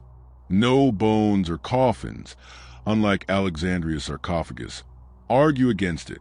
Whispers of a lost kingdom, hiding treasures, fade. No gold, unlike Petra's urns, was found. Why so secret?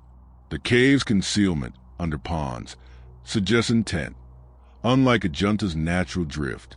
Some propose a military hideout, its makers silence like Genghis Khan's guards, though no weapons, unlike Roman forts, remain.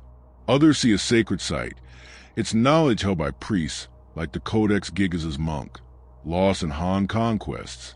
The lack of records, unlike the labyrinth's Greek tales, points to a local lord, their name erased by time, unlike Tikal's kings. The cave's scale, 36 complexes, implies a unified vision, unlike Roman dodecahedron's scattered finds, yet their anonymity endures. Clues are carved in stone. Pottery from 200 BCE, with Han-era seals, ties the caves to the dynasty's dawn, unlike Göbekli Tepe's bones. A bronze dagger, found in one cave, hints at warriors, though no armory, unlike Tiwanaku's tools, exists. The groove's pattern, consistent across chambers, suggests a code or rhythm, unlike Rongo Rongo's very glyphs. Nearby quarries with matching siltstone confirm local stone, unlike the black sarcophagus' Aswan granite. The caves flooding from river seepage preserve them, unlike Nazca's dry lines, but hid their story, like the Pyrie Reef's map's lost halves. Why do they remain a mystery? The Han dynasty's rise buried Yu's culture, unlike Tikal's slow fall, leaving no trace of the cave's makers. No chronicles, unlike the Codex Gigas, record their purpose, perhaps because they were secret, like Genghis Khan's tomb. Later dynasties, like the Tang, ignored Zhejiang's past, unlike Lalabella's enduring faith, while floods sealed the entrances, unlike Stonehenge's open stones. Local tales sung by fishermen speak of dragon halls under the earth, their builders blessed by gods, but they offer no history, only awe, like Rapa Nui's talking boards. The Longyu Cave's legacy is their silence. Unlike the Antikythera mechanism, they show a people shaping Earth with unseen purpose. Their skill a spark in China's ancient heart. For locals, they're a source of pride, proof of ancestors who carved dreams into rock, like Egypt's labyrinth. The mystery of their builders, like the Pyre Reese map sources, holds us gently, a testament to hands that left no name. As we linger in the imagined glow of these hidden halls, their walls whispering of lost intent, we feel the pulse of a world that carved its secrets deep. Yet other enigmas call, their whispers rising from distant lands. In a Delhi courtyard, a pillar of iron stands, its rustless shine guarding secrets of an ancient forge. Iron Pillar of Delhi, a rust-proof mystery of ancient engineering. Imagine standing in a sunlit courtyard in Delhi, where history hums beneath your feet. Here, rising from the earth, stands a sleek column of iron, 24 feet tall, its surface gleaming as if forged yesterday. The Iron Pillar of Delhi, crafted around 400 CE, defies time, its metal untouched by rust despite centuries of monsoons and dust. Inscribed with ancient script, it speaks of a king's glory, yet its making remains a quiet enigma, a testament to a craft lost to the ages. As we trace the pillar's smooth surface, we're drawn into a story of skill, mystery, and a metal that whispers of India's ancient heart. The pillar stands in the Qutb Minar complex, though it predates the mosque around it. Forged during the Gupta Empire, it bears a Sanskrit inscription praising a king, likely Chandragupta II, who ruled from 375 to 415 CE. Weighing 6 tons, it's 99.7% pure iron, a purity rare for its time, with a decorative orb atop its tapered shaft. Pottery and coins from nearby ruins date to 400 to 450 CE, tying it to the Gupta Golden Age. Unlike the Longyu Cave's hidden chambers, the pillar is bold, meant to be seen, yet its rustless shine, unlike the Antikythera mechanism's corroded gears, puzzles all who gaze upon it. The Gupta Empire, stretching across northern India, was a beacon of art and science, its cities like Pataliputra alive with scholars and smiths. The pillar, likely erected in Udayagiri or Mathura, was moved to Delhi in the 13th century by Muslim rulers, its iron unmarred by the journey. Unlike Gobekli Tepe's tribal stones, it was a royal symbol, perhaps marking a victory or Vishnu's glory, as the inscription hints. Unlike the Codex Gigas' parchment, it's a public monument, yet no texts, unlike Tikal Stele, detail its forging, leaving its craft a shadow. What makes the pillar so special? Picture its surface, smooth as glass, standing through 1,600 rainy seasons without a speck of rust. Most iron from 400 CE, like Roman swords, crumbles to dust, yet this column endures, its sheen a quiet miracle.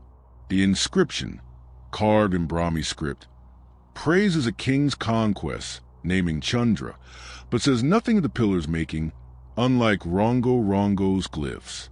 A small dent from a 19th century cannonball shows its strength, unlike the black sarcophagus's cracked stone. Unlike Nazca's fragile lines, the pillar is solid, its base buried 2 feet deep, unmoved by quakes or storms. How is it forged? Imagine a furnace roaring in a Gupta forge, fed by charcoal and bellows. Smelting 6 tons of iron required 100 workers, hauling ore from Rajasthan's mines. 200 miles away, unlike Lalabella's local stone, the iron, heated to 1,500 degrees Celsius, was hammered into a single column, perhaps in sections welded hot, unlike the Pyre Reese map's delicate ink. The orb, a lotus-like finial, was cast separately, hoisted by ropes, unlike Stonehenge's lintels. The purity, 99.7% iron, low in sulfur, suggests a secret process, perhaps charcoal filtering, unlike Roman dodecahedron's bronze. Raising it took levers and ramps, a feat rivaling the Lulling Caves excavation, yet no workshop, unlike Tiwanaku's quarries, remains. Why doesn't it rust? This is the pillar's beating heart, a riddle that glows like it's metal. Some believe the iron's purity, with minimal impurities, slows corrosion, unlike medieval steel's decay. Others point to a crafting trick, forging at high heat, then cooling slowly, forming a protective oxide layer, unlike the Antikythera mechanism's tarnish. The inscription silence on this, unlike the Codex Gigas' manual, suggests a guarded art, perhaps known to a guild, like Genghis Khan's tomb guards. Could the climate, Delhi's dry winters, aid its shine? Yet other Gupta iron, like temple bells, rusts, unlike this column. Whispers of alchemy, mixing herbs or oils, fade.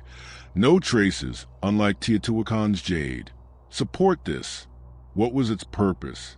Many see it as a victory column, raised to honor Chunder's battles, like Trajan's column in Rome, though smaller, unlike Göbekli Tepe's rings. The Vishnu symbol atop suggests a temple roll, marking sacred ground, like Shuri Castle's gates. Others propose an astronomical use, its shadow tracking solstices, though no markings, unlike the Pyre Reese map's lines, confirm this. Could be a standard, measuring iron's quality for trade, like Roman weights? Its grandeur, unlike Roman dodecahedron's utility, leans toward glory, not function. Some imagine a ritual role, its iron sacred to Vedic gods, but no altars, unlike Tikal's, remain. Clues are etched in its form.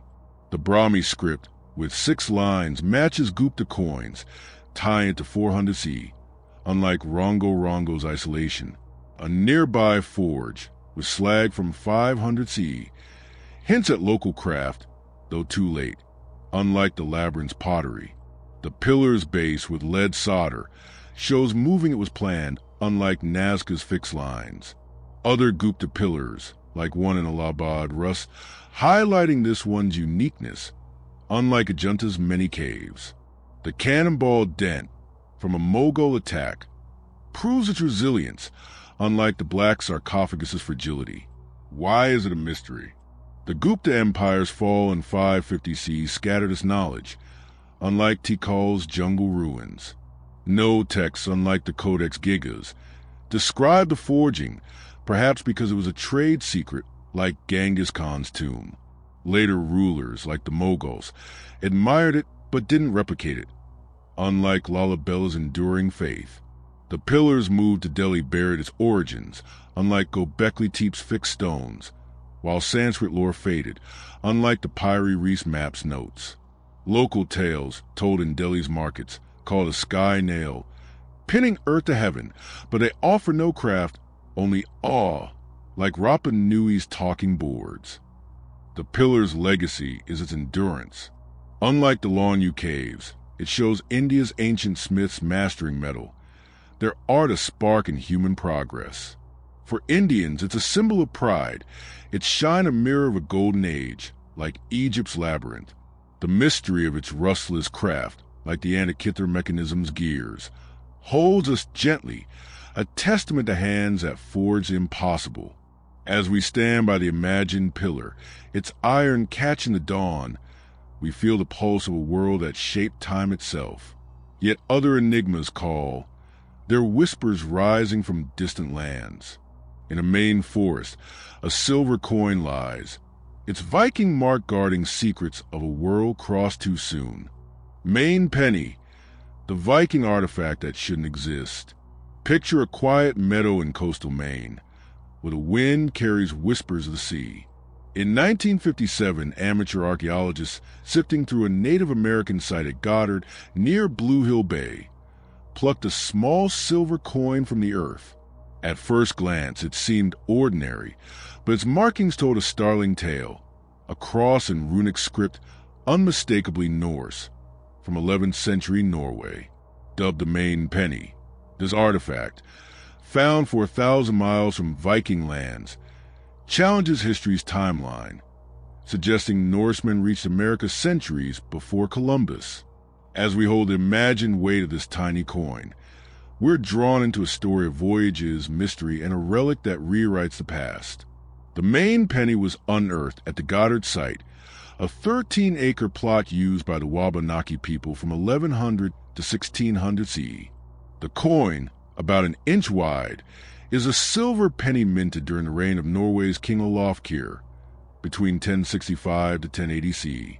Its obverse bears a cross, the reverse a runic inscription, typical of Scandinavian coins. Found among 30,000 artifacts, beads, flints, and pottery, it's the only Norse object dated to 1070 CE by its style. Unlike the iron pillar of Delhi's towering iron, the penny is humble, yet its presence, unlike the Long Cave's chambers, defies explanation, a Norse whisper in native soil. The 11th century was a Viking Age's twilight, when Norsemen sailed from Norway to Greenland, their long ships cutting through icy seas. By 1000 CE, Leif Erikson reached Vinland, likely Newfoundland, as told in the Saga of the Greenlanders.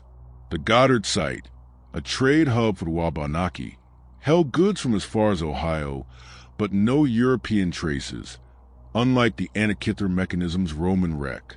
The penny's discovery, 500 years before Columbus's 1492 voyage, suggests contact across the Atlantic, unlike the Pyrie Reis map's charted shores. Unlike Göbekli Tepe's ancient stones, it's a fleeting relic. Its journey to Maine a riddle. What is the main penny? Picture a coin, its silver tarnished but clear, stamped with a king's mark. Weighing 1 gram, it's worn, as if passed hand to hand, unlike the Codex Gigas's pristine vellum. The cross, a Christian symbol, ties it to Olaf's reign, while runes name a mint master, perhaps Askram. Found 18 inches deep, with 12th century Wabanaki tools, it's not a later drop, unlike Roman dodecahedron scatter hoards. Unlike Tikal's carved stele, it bears no story, only a hint of a world where Vikings roamed far, unlike the black sarcophagus's sealed rest. How did it reach Maine? This is a penny's heart, a question that sails across oceans. Some believe Vikings brought it directly, trading with Wabanaki at Goddard. The Vinland sagas describe Norse camps at Lance Aux Meadows, 1,000 miles north, with iron nails a hearth, dated to 1000 CE. Could a longship, blown south, have reached Maine, its crew swapping coins for furs? Unlike Nazca's fixed lines, the penny suggests movement, but no Norse settlement, unlike Lalabella's churches, exists.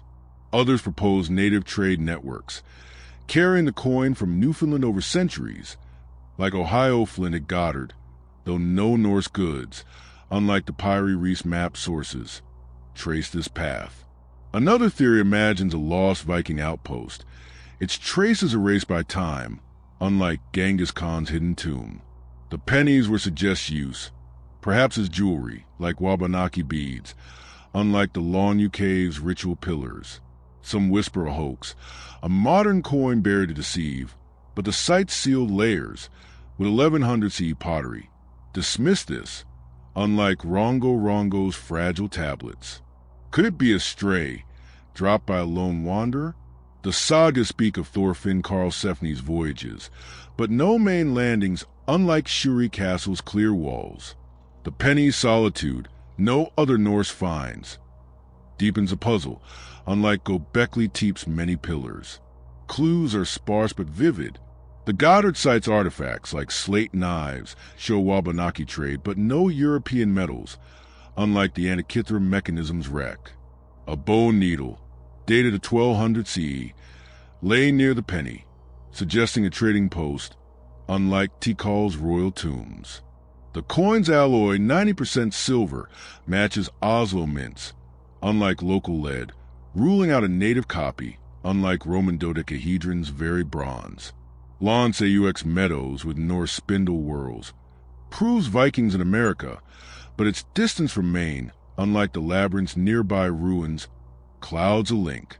The penny's context among Wabanaki hearths feels alien, like the Pyrie Reis map's southern shore. Why is it so mysterious?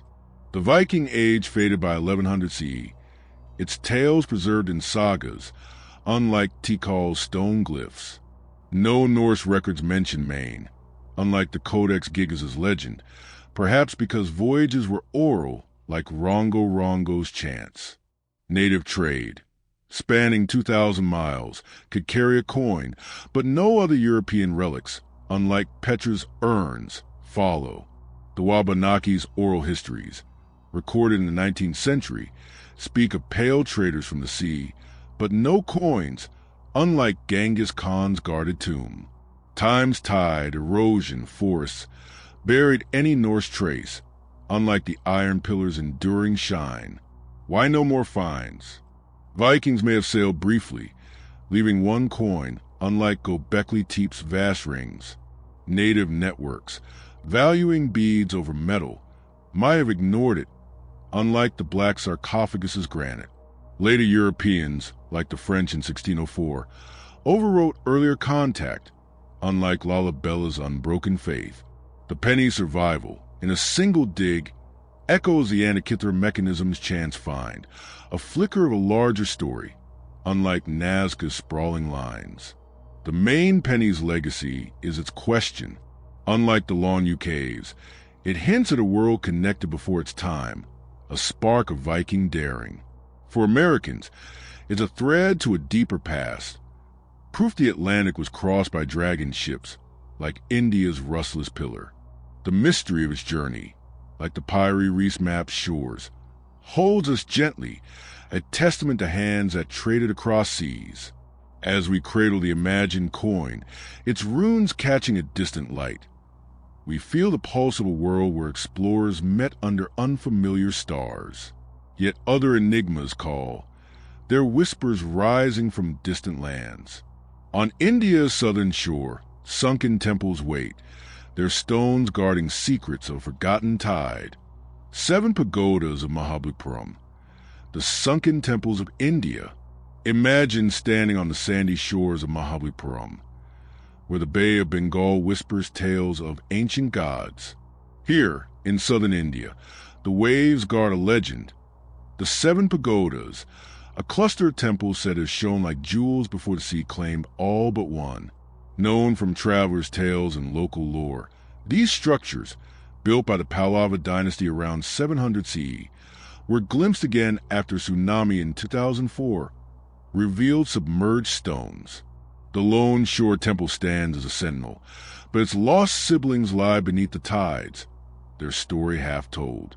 As we listen to the ocean song, we're drawn into a tale of devotion, mystery, and temples that sleep in the deep. Mahabalipuram, 35 miles south of Chennai, was a thriving port under the Pallavas, who ruled Tamil Nadu from 275 to 897 CE.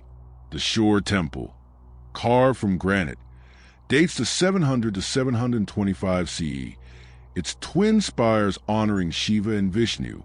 Local tradition, recorded by British travelers like John Goldingham in 1798, spoke of 6 other temples, their golden domes visible at low tide. In 2004, the Indian Ocean tsunami pulled back the waves, exposing stone walls and carvings 1,600 feet offshore, dated to 650 to 800 CE by pottery and coins. Unlike the main penny solitary coin, these ruins hint at a vast complex, yet their submersion, unlike the iron pillar's open courtyard, keeps them elusive.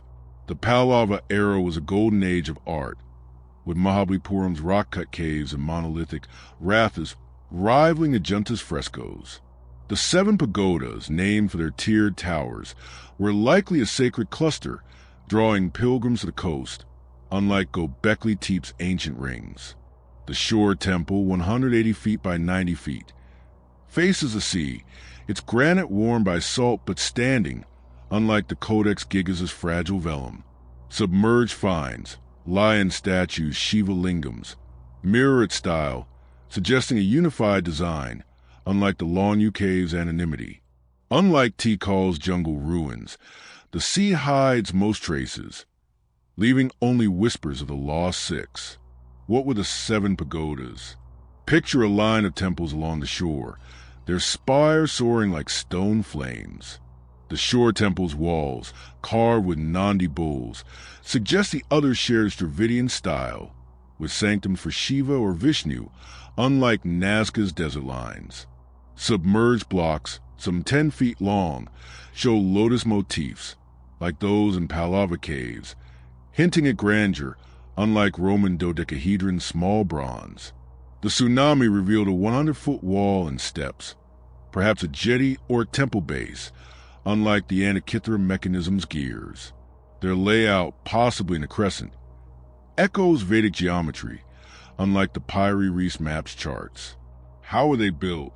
Imagine 1,000 masons shaping granite from nearby hills, using copper chisels and hammers, unlike Lalabella's iron tools. Each temple, if like the shore temple, took 10 years, with 500 tons of stone hauled by ox cart, unlike the iron pillar's single forge.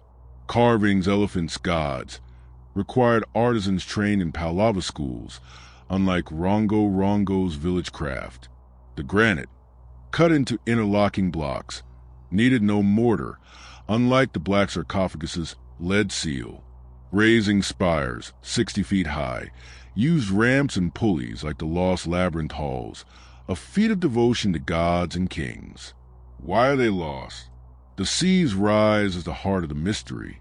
Some say a tsunami, like 2004's, struck in 950 CE, as Tamil chronicles hint, flooding the coast, unlike Tikal's drought.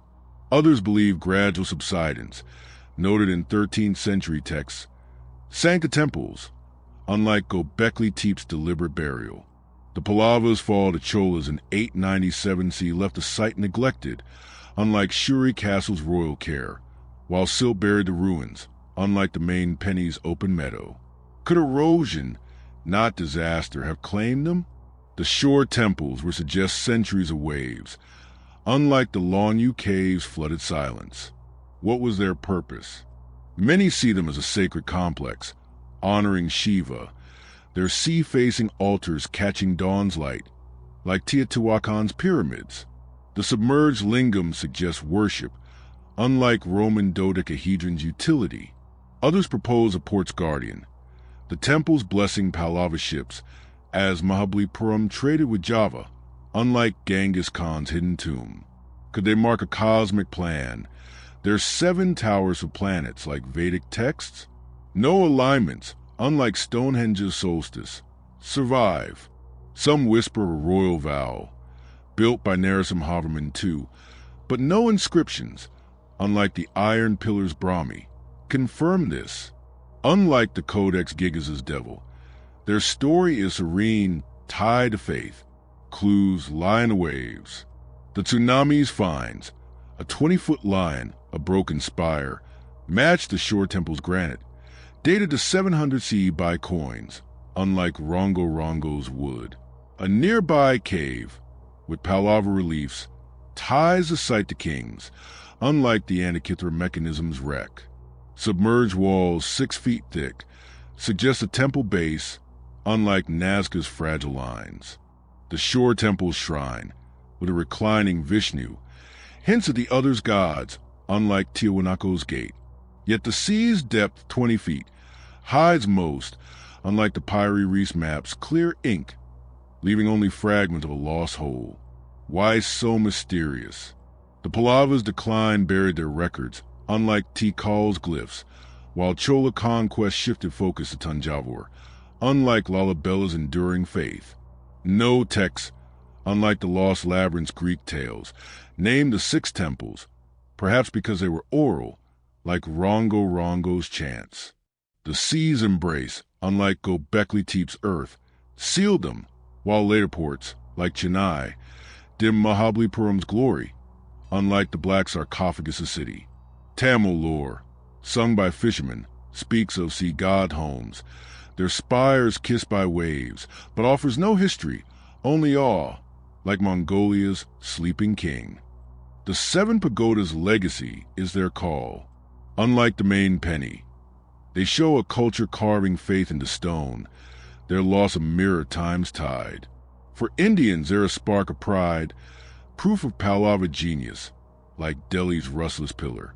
The mystery of their sinking, like the long UK's builders, holds us gently, a testament to temples that sing beneath the sea. As we stand by the imagined shore, the waves whispering of vanished spires, we feel the pulse of a world that trusted the ocean's keep. Yet other enigmas call, their whispers rising from distant lands. In Lebanon's valleys, giant stones lie, their weight guarding secrets of an ancient hand. Baalbek megaliths, the impossible stone blocks. Picture a sunlit valley in Lebanon's Bekaa region, where the air hums with the weight of ages.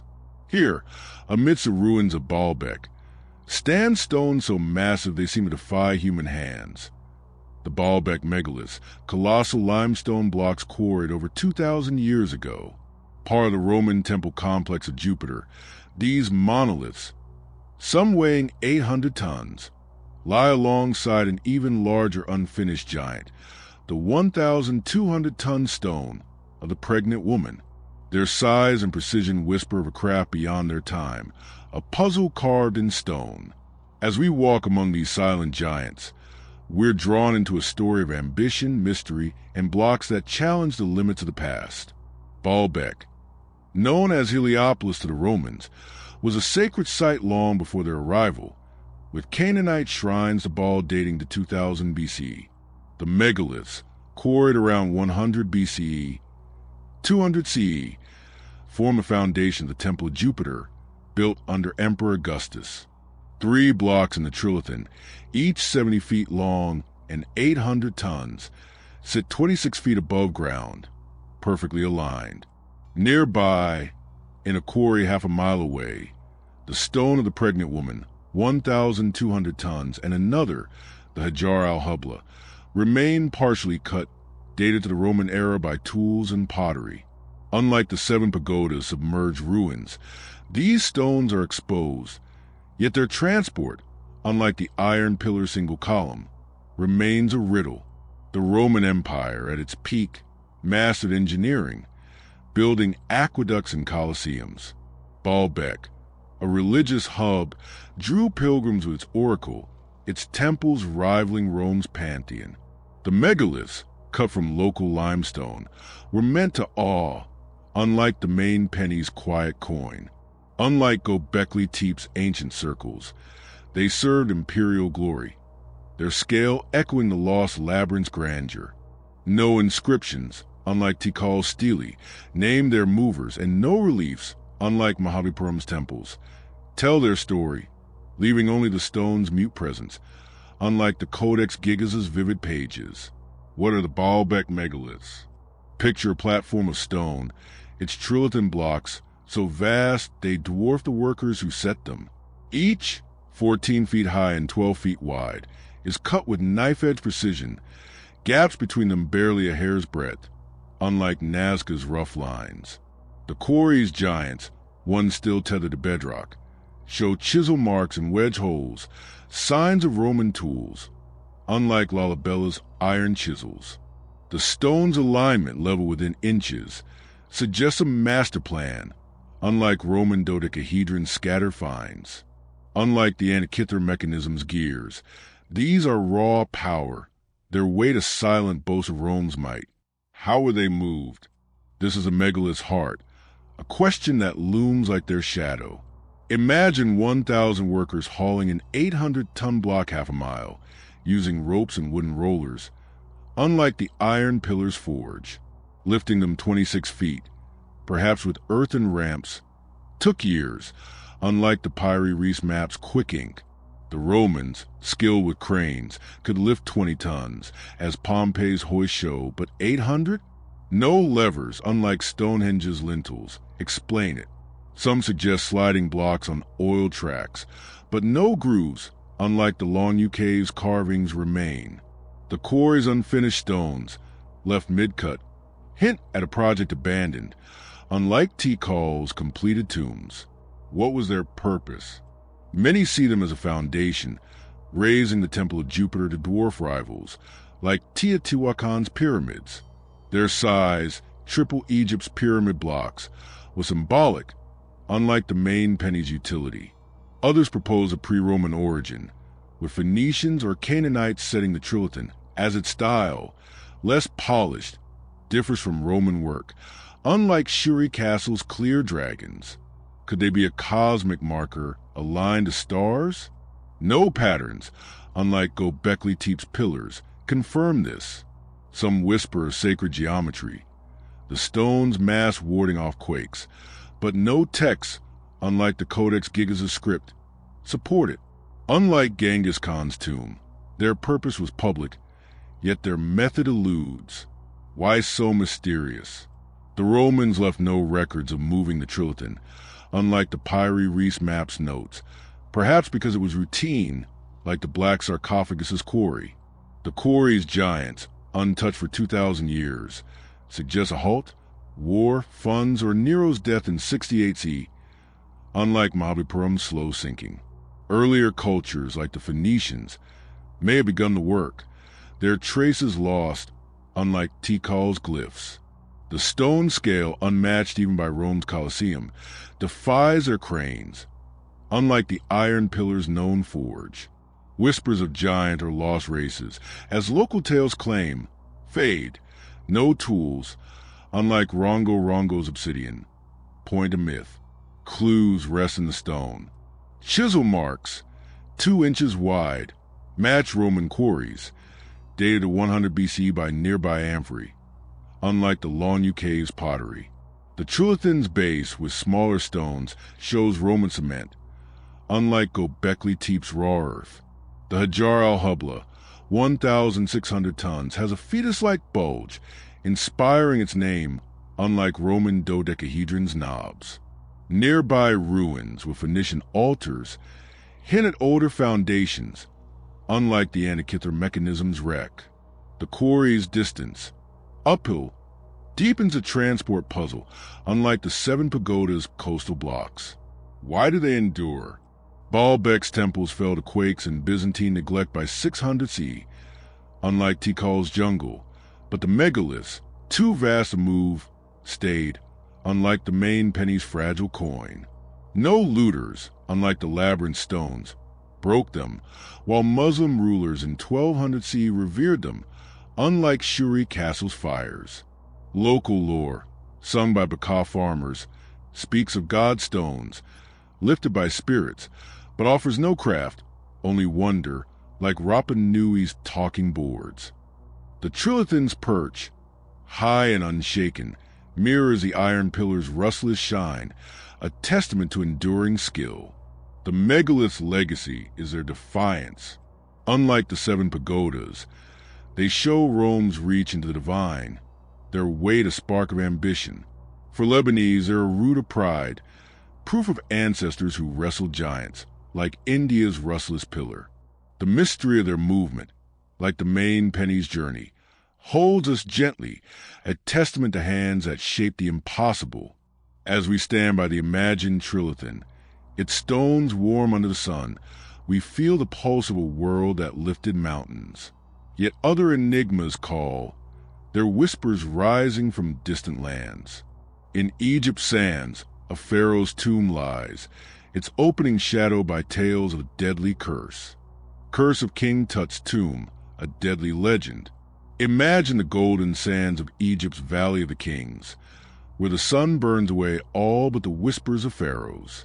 In 1922, beneath these ancient hills, archaeologist Howard Carter Pride opened a sealed door, revealing the tomb of Tutankhamun, a boy king dead for 3,300 years.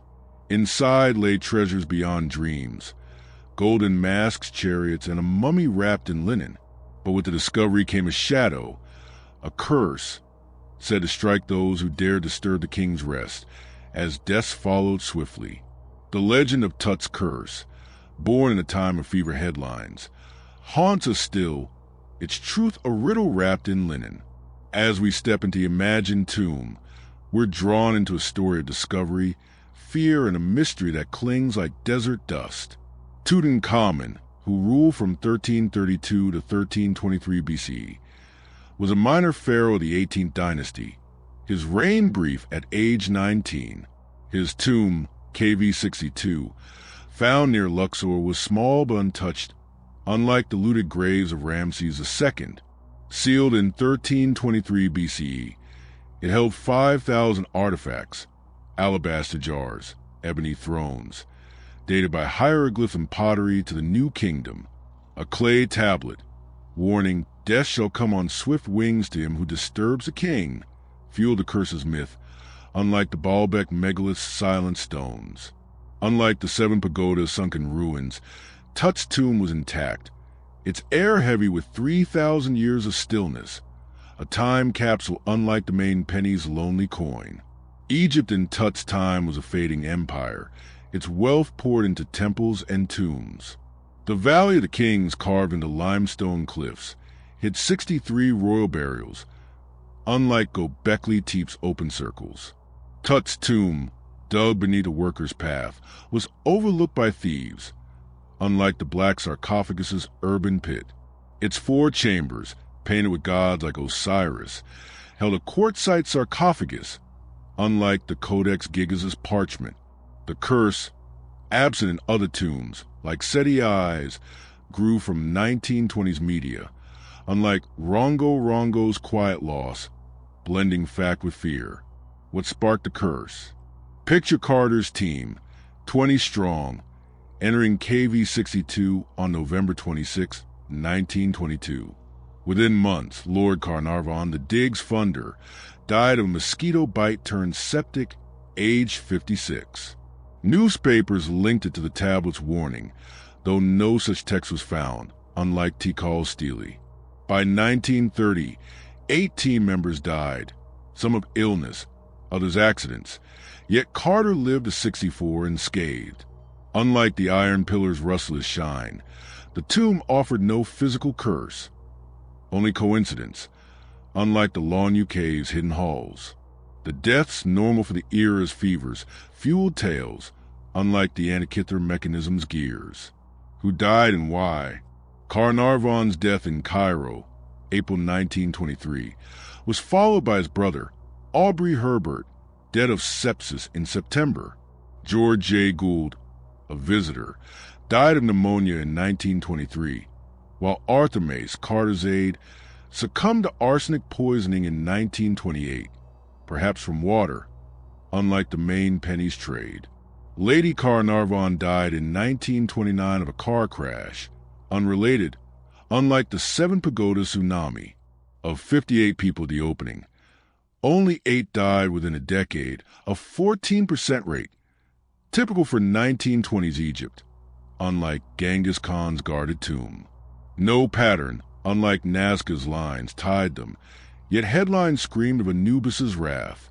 What fueled the legend? The 1920s were a time of Egypt mania, with mummies in films and novels like The Mummy's Curse. Journalists like Arthur Weigall, who died in 1934, spun the curse after Carnarvon's death, noting a power outage in Cairo, unlike the Pyrie Reis map's notes. An inscription on a jackal statue, "I protect the tomb," was misread as a threat, unlike the Codex Gigas's devil. Locals, wary of graves, told of jinn guarding kings, unlike Shuri Castle's dragons, blending folklore with news. Unlike Roman dodecahedron's utility, the curse was a story born of awe and loss. Could there be truth? Some suggest a natural cause, mold or gas in the sealed tomb, like aspergillus, sickening the team, though no spores, unlike the black sarcophagus's sewage, were noted. Others see a royal spell, priests invoking gods to smite robbers, as Amarna texts describe curses, unlike Göbekli Tepe's pillars. Could Carter hide deaths to protect his find, like Genghis Khan's guards? His diaries, open, show no cover-up, unlike Rongo Rongo's silence. A few point to coincidence, amplified by grief, as 40 team members lived decades, unlike the labyrinth's flood. Whispers of supernatural vengeance, like Anubis's claws, fade, no marks, unlike Tikal's bones, prove it. Clues lie in the tomb. It's sealed with 9 captives, with standard not cursed, dated 1323 BC by cartouches, unlike the main penny's runes. A reed torch, left by priests, shows care, not malice, unlike Baalbek's quarry stones. The treasures, gold worth 1,000 pounds in 1922, were untouched, unlike looted KV-55, suggesting no robbers triggered a curse, unlike Mahabalipuram's waves. Nearby, KV-63 held no warnings, unlike the Codex Gigas' legend. The tomb's air, stale but harmless, mirrors Egypt's dry graves, unlike the Lonyu Cave's dampness. Why does the curse endure? Tut's fame, unlike other pharaohs, grew with his masked gleam, unlike Tikal's ruins. The 1920s media, unlike Rome's silence on dodecahedrons, spread the tale, while Egypt's mystique, fed by mummies, outlived the Pallavas, unlike the 7 pagodas. No other tomb, like Ramses VI's, birthed such lore, perhaps because Tut's was whole, unlike the Antikythera mechanism's wreck. Bedouin tales, told in 1900's Luxor, warn of kings who sleep angry, but offer no truth, only fear, like Rapa Nui's talking boards. The curse's legacy is its grip. Unlike Baalbek stones, it shows Egypt's power to haunt. It's meant a spark of wonder. For Egyptians, Tut's tomb is a crown, proof of a past that dazzles, like India's Rustless pillar. The mystery of the curse, like the main penny's journey, holds us gently, a testament to a boy whose rest stirred the world. As we linger in the imagined tomb, its gold flickering with shadows, we feel the pulse of a legend that outlives its king. Yet other enigmas call, their whispers rising from distant lands. In India's cliffs, a temple carved from rock waits, its halls a hymn to a faith unseen. Kailasa Temple, a rock-cut marvel with no explanation. Picture a rugged cliff in India's Deccan Plateau, where the earth holds secrets carved by ancient hands. In the heart of Ellora, Maharashtra, stands the Kailasa Temple, a colossal shrine hewn from a single rock, its spire piercing the sky like a hymn in stone. Crafted around 760 to 800 CE by the Rashtrakuta dynasty, this Hindu masterpiece, dedicated to Shiva, is a labyrinth of halls, towers, and intricate reliefs, all sculpted from one monolith. Its creation defies the tools of its time, a silent enigma that whispers of genius lost to history. As we wander the imagined courtyards of Kailasa, we're drawn into a story of faith, mystery, and a temple that seems to breathe with the divine. The Kailasa Temple, part of Ellora's 34 caves, was carved between 756 to 773 CE, under King Krishna I, as dated by copperplate inscriptions. Covering 2 acres, it's twice the Parthenon size, with a 100-foot-tall Goppurim tower, colonnades, and a central shrine. Over 200,000 tons of basalt were removed, creating a 3-story complex, its walls alive with gods, demons, and elephants. Unlike Tutankhamun's tomb, sealed in secrecy, Kailasa was a public marvel, yet no texts, unlike Tikal's stele, explain its making, unlike the Iron Pillar's Brahmi script. Unlike the Baalbek megalith's raw mass, its beauty lies in precision, a sculpted dream enduring 1,200 years. The Rashtrakuta Empire, ruling central India, was a powerhouse of art and war, rivaling the Guptas. Ellora, a hub of Hindu, Buddhist, and Jain shrines, drew pilgrims, unlike Göbekli Tepe's ancient rings.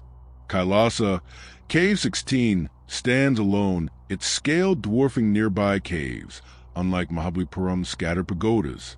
Carved top-down into volcanic basalt, it mimics freestanding temples, unlike the Lonyu Cave's hidden halls. No quarry debris, unlike Baalbek stones, remains, suggesting meticulous planning, unlike the Codex Gigas' lone scribe. Its survival, through Mughal and British eras, mirrors the Iron Pillar's endurance, unlike the 7 pagodas' sunken loss. What is Kailasa? Picture a courtyard framed by rock, its tower soaring like a mountain peak. The shrine with a 25-foot Shiva lingam sits under a domed roof, carved with lotuses, unlike Nazca's open lines. Reliefs, Ravana shaking Kailasa, Vishnu as Narasimha, span 50 feet, their detail rivaling Ajanta's frescoes. Bridges link pavilions, while 10-foot elephants seem to march on the rock, unlike Roman dodecahedrons, small bronze. The basalt, hard as iron, bears no cracks, unlike the black sarcophagus's flaw, its polish gleaming under torchlight, a vision of Shiva's abode. How was it carved? Imagine 7,000 workers, wielding iron chisels and hammers, chipping basalt over 20 years, unlike the Antikythera mechanism's gears. Starting at the cliff's top, they cut a trench 150 feet deep, freeing the monolith, unlike Lalabella's bottom-up churches. Sculptors shaped spires and gods using bamboo scaffolds, unlike the Pyrie Reese Maps Inc., removing 200,000 tons, enough for 20 pyramids, left no spoil heaps, perhaps carved to rivers, unlike Baalbek's quarry. The precision, with walls plumbed within inches, suggests geometry unknown, unlike Stonehenge's rough stones, a feat no later temple matched. What was its purpose? This is Kailasa's soul, a question that echoes in its halls. Many see it as Shiva's temple, a Rashtrakuta vow to rival Chola shrines, its grandeur crowned, like Teotihuacan's pyramids. The reliefs with Mahabharata scenes taught devotees, unlike the main penny's runes. Others propose a political statement. Krishna eyes power carved in rock, unlike Genghis Khan's hidden tomb. Could it be a cosmic map, its layout mirroring stars, as Vedic texts hint? No alignments, unlike Göbekli Tepe's pillars, confirm this. Some whisper of a divine vision, guiding artisans, but no records, unlike the Codex Gigas' legend, tell of miracles. Unlike Tut's curse, its mystery is craft, not fear. Why so mysterious? No text described the process, unlike Tikal's glyphs, perhaps because it was sacred, like Rongo Rongo's chants. The Rashtrakutas' fall in 973 CE buried their secrets, unlike the 7 pagodas' oral tales. Later dynasties, like the Chalukyas, built anew, unlike Lalabella's enduring faith, while basalt's hardness had errors, unlike the Lonyu cave's grooves. Could a guild, like Egypt's masons, guard the art? No tools, unlike Baalbek's chisels, remain. The scale 100 artisans couldn't suffice, suggests a lost method, unlike the iron pillar's forge. Clues hide in the stone. Inscriptions near Cave 15, naming Krishna I, tied to 760 CE, unlike the main penny's context. Basalt chips, found in nearby fields, suggest debris disposal, unlike Mahabharata's waves. Reliefs match Rashtrakuta coins, unlike Roman dodecahedron's variety, while hidden chamber, with faded murals, hints at rituals, unlike Nazca's lines. Other Ellora caves, like Cave 10, are smaller, making Kailasa unique, unlike Tikal's many tombs. The rock's uniformity, with no seams, mirrors the Antikythera mechanism's craft, a single vision carved whole. Why does the mystery linger? The temple's survival, unlike the 7 pagodas, kept its wonder alive, but no dynasty, unlike Shuri Castle's kings, claimed its method. Mogul chroniclers in 1600 CE marveled, unlike Genghis Khan's silence, yet left no clues. Local tales, sung in Marathi villages, speak of Shiva's chisel, guided by gods, but offer no craft, only awe, like Rapa Nui's talking boards. Kailasa's silence, unlike Tut's meteor storm, is its strength a monument that asks more than it answers. Kailasa's legacy is its awe. Unlike the main penny, it shows a faith that moved mountains, its stone a spark of human will. For Indians, it's a heart of pride, proof of ancestors who sculpted divinity, like Egypt's cursed tomb. The mystery of its creation, like Baalbek stones, holds us gently, a testament to hands that carved a god's home. As we stand in the imagined glow of Kailasa's spires, their shadows dancing with ancient prayers, we feel the pulse of a world that turned rock into eternity. And so, our journey through these enigmas ends here, beneath the carved cliffs of Ellora. From Rongo Rongo's silent script to Kailasa's stone hymn, we've wandered a tapestry of wonders, each a thread in humanity's untold story. What do you think? Could artisans alone shape such a marvel, or is there more to Kailasa's tale? Share your thoughts below. Subscribe to Undiscovered Enigmas for more mysteries, and let's keep chasing the shadows of the past together. Until next time, keep wondering.